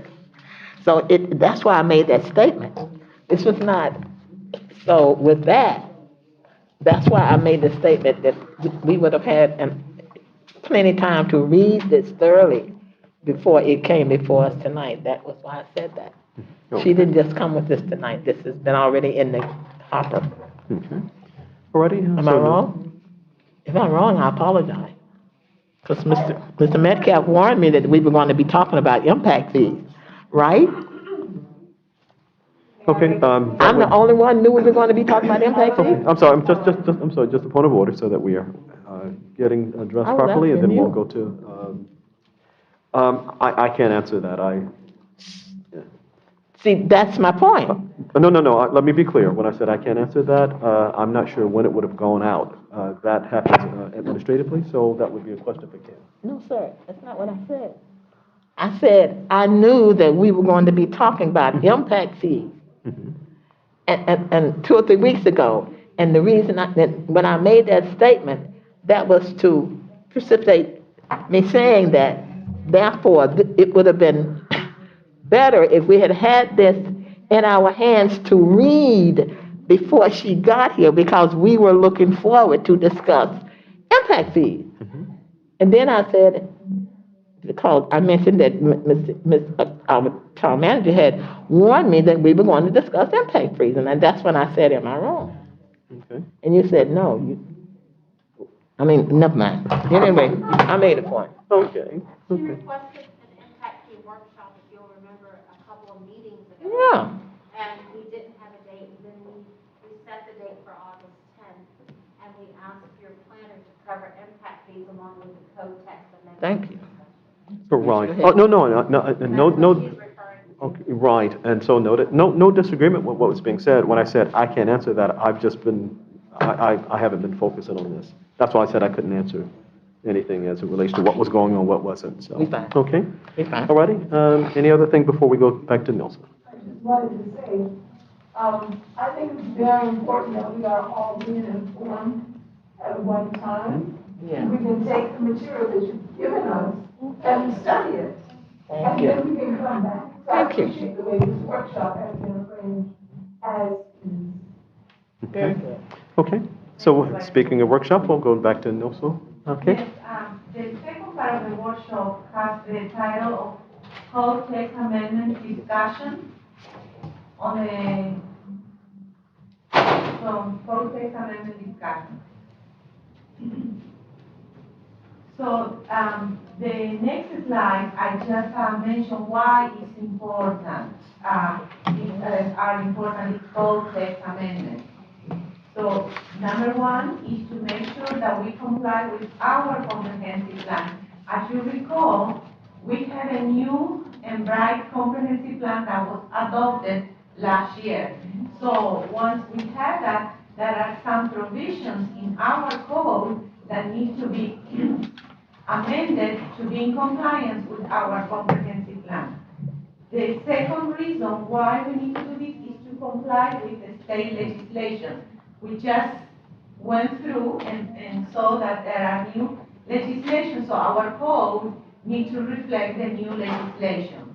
Then other reason is the streamlined application, submission, and review procedures. Our current code includes a process, preliminary and site plan process, that needs to be further reviewed to streamline, to be our code more predictable, to look at a specific with regard to development. there are provisions there that has been there for many years and are not applicable anymore. So, and also, what I realized is that there are sections of the code that says one thing, and then there is another section that says another thing. So, to provide consistency between code sections. And as I mentioned, predictability for applicants, and overall to facilitate the review process. So what I just put together is this table that is in front of you. So the first item, which is very simple, is to amend our code with regard to the level of service. And then if you please click the next page, and it's just one strike through and underline. Our current code says still that the level of service for potable water is 100 gallons per capita. And our comprehensive plan right now that was adopted last year is showing that it's 176 gallons per capita. So right now, if a developer comes to our town, the code is saying something and the comprehensive plan is saying another thing. So this is, as shown here, is a very simple strike through underline so the code is consistent with our comprehensive plan. So that's one thing. So on the next page, the second proposed amendment is with regard to open space. So please, if you click again the page, right now, our code says that the only place that you can find how much open space they need to provide is in one section, section 7 on design standards. And right there says 20%. I've had many of the applicants that we have been working with, they ask me, where in your code can I find the 20% requirement?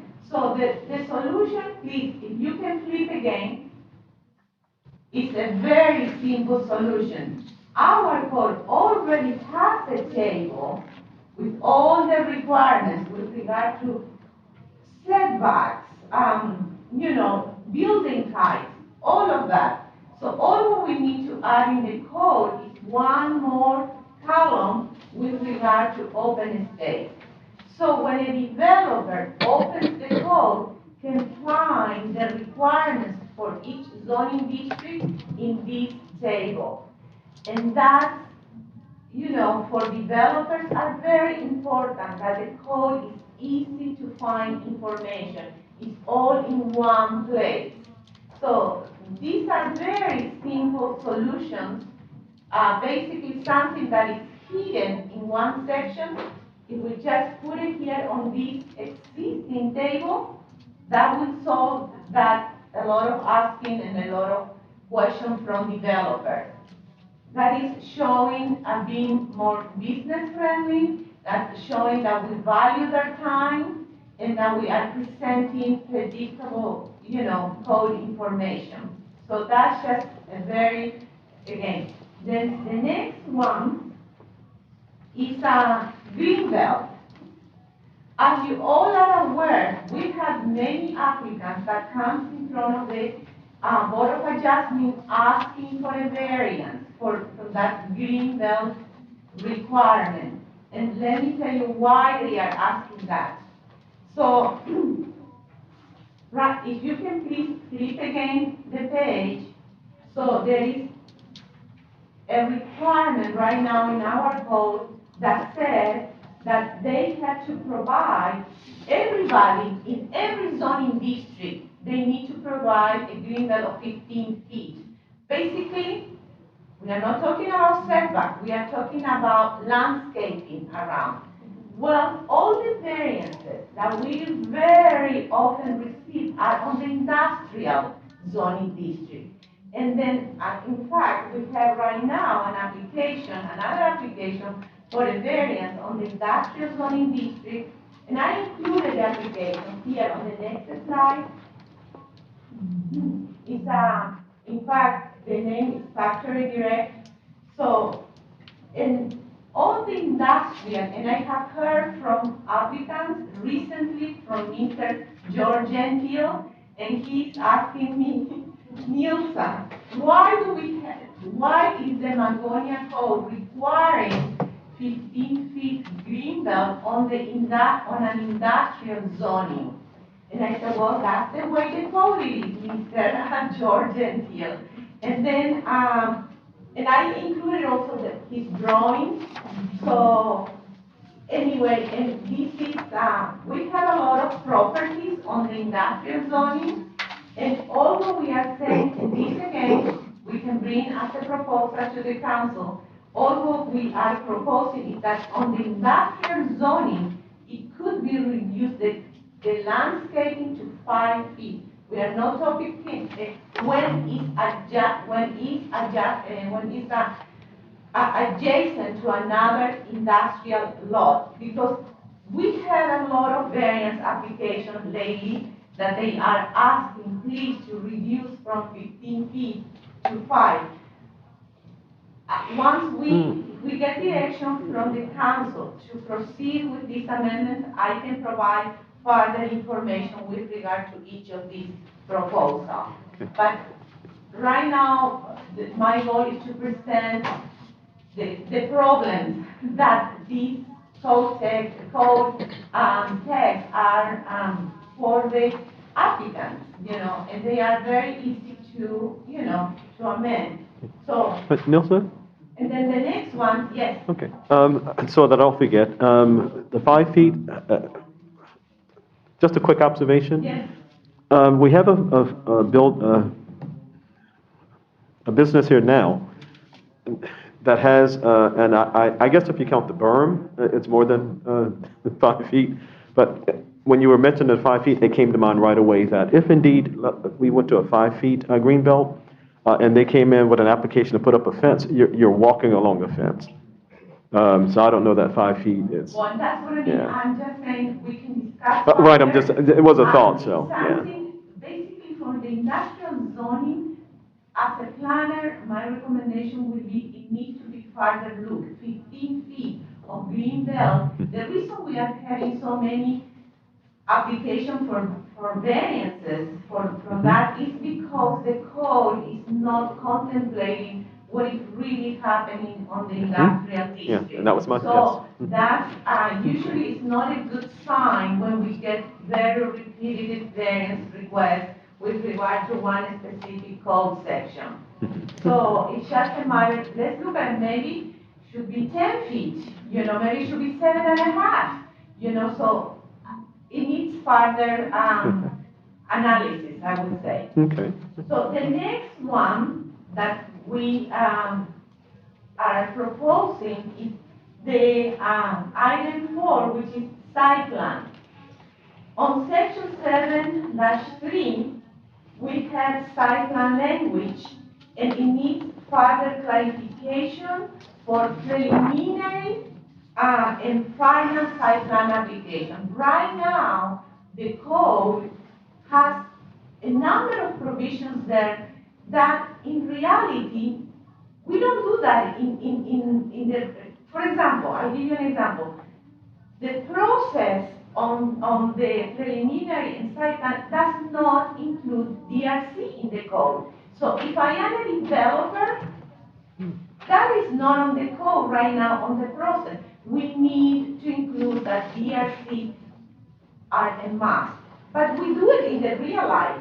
But then the developer who is sitting in, I don't know, for example, in another state, is looking at your code. By reading the code, they don't have a clear picture what do they need to do. So those processes that we are doing in the real life, they need to be part of your code. So your process is predictable. Predictability is very important for the applicants. So they know that they need to go through the DRC. They know, for example, if they want to be in front of council and present their ideas, like, oh, I'm thinking to build this building, and I just want to hear what council thinks before I start the whole process. Well, that's, and I know many developers come in front of this council pitching their ideas, but that is not on your code. And that should be a fee, and there should be a form to apply for that. You know, there should be, if you want to present your idea to council, then this is the fee, this is the process. So right now, that is not capturing what is happening in reality. And there are many other things on that code section. And then, this number 5 is the PUD. The PUD code section that is part of our current code right now is, it's screening to be updated. As you were all aware, we had just a PUD, the Enclave Meritage Project went through the PUD process. And it was, myself as a staff member, it was a very, very difficult process because the code is completely, it's very old, it needs to be back to what we do right now, and it's not predictable, and it was very cumbersome process. It's a screening to be updated, especially the PUD section. And then the last one that I included here is just what we talked tonight, the impact fees. That is also, it needs to be updated based on the current legislation. So these are just, like I said, items for discussion, and as a staff member, I'm just looking for feedback and direction from this council, please. Well, thanks so much. We certainly appreciate it. Any preliminary feedback for Nilsa? Because I think, and these are things that we have to do, so thanks so much for bringing our attention to it. Okay, Vice Mayor? Thank you so much. There have been times we've had developers before us, and I'm kind of confused on a few things, and I know you would bring clarification, but the developer didn't have that idea at the time. I think it was because what you're saying, the code says one thing, and the process that we have to carry out may be a little different. So I appreciate that. I do want to ask a question only because we just had a folks developer coming to us about the structure. I see for residential, there's under item 2, open space schedule. Yes. There's a 2-story maximum building height. Is there a limitation on industrial? Yes. When I read the code, if your direction is to move ahead with this, basically what I will do is include all the other tables that has all these requirements, and all what I will do is to add the last column. But the proposed code in front of you will include all the tables. Yes, every district, every zoning district has all these requirements. Yes. It's, Vice Mayor, it's three stories or 35 feet is for industrial currently. Does the table require ordinance, or it's just like? All of these revisions would require ordinance, yes, ma'am. It definitely conflicts, the table conflicts with the verbiage. Mm-hmm. In a lot of areas. We do get that. Then there needs to be. Definitely. I appreciate that we're going that step. Because it has confused me sometimes. I'm like, that doesn't look so good. We need to be clear on what we're expecting. The developers, before they come to us, don't know. And we don't have to change that direction. Well, I have received many developers when we ask something and said, Nilsa, the code doesn't say that. I know, sir, but that's what we do. I said, so it will be, I always feel like the code is in our toolbox to say, go to the code, read the code, get direction from the code. It's not me talking, it's on the code. So, and it's not helping really right now. Any other comments or questions? Councilwoman Green? Thank you, Mr. Mayor, and I'll be very short because I know we have other things to discuss. But I'd just like to say this, that because of what happened in Surfside, and she knows where I'm going, a lot of laws in the legislature are going to change, already changing. And there's so much that we have to learn, and I'm glad our attorney made that statement. The last meeting we attended, and they were talking about, the matter of fact, the constructions of the buildings and what municipalities are going to have to be responsible for now that is building in their cities. Because of Surfside, they are just not changing the laws for the condos on the water and the small ones. They're going down the ones that look like Tiffany Lake now. And I can't wait to attend the next meeting and for us to learn more. But this council, the little town of Mangonia Park, we are, even from what I'm reading and listening to, and our attorney can, and I'm not going to get, will be responsible, for example, for even getting involved in HOAs now. You know, so everything is changing. And so that's why I hope that from now on, I don't mind reading. We're going to have to learn a lot of changes and a lot of laws and a lot of rules and regulations that are changing. So we just, you know, we just can't come and do it over on a piece of paper and look at it and let her do all the presentation. I'll say it again, that you may not want to, but the last meeting I took, the mayor, and you know, that has always been my fight to get us involved in Tiffany Lake. Well, guess what? From what I'm gathering, this council is going to be now making laws for Tiffany Lake Condominium Association. So that's why I'm going when I say from now on, give me something to read so I can learn, because I don't, all this stuff is changing, and hey, they're young, they have time to learn it, so I have to learn it at night. Okay. Okay, alrighty. Other comments or questions? Okay, alrighty. And thank you both. We have some very astute consultants that kind of keep their ear to the wall and bringing information before us. And we've been saying for a long time, a lot of our codes are just outdated. Hate to put it on the record, but it's true. And yeah, we've all been part of the conflict where someone is challenging, but that's not, you have to do the interpretation and that kind of thing. And yeah, you want it to interpret. You want it to interpret itself. So thank you so much. Now, so going forward, I'll give you back the floor. So going forward, you're recommending, suggesting? Well, I'm just here to listen to the council. I mean, I put it in front of you, items that, and I basically need direction from each of you to proceed or to, how would you like to proceed, basically. Okay, so what we have before us in terms of just the code revisions, let me go back to page 1.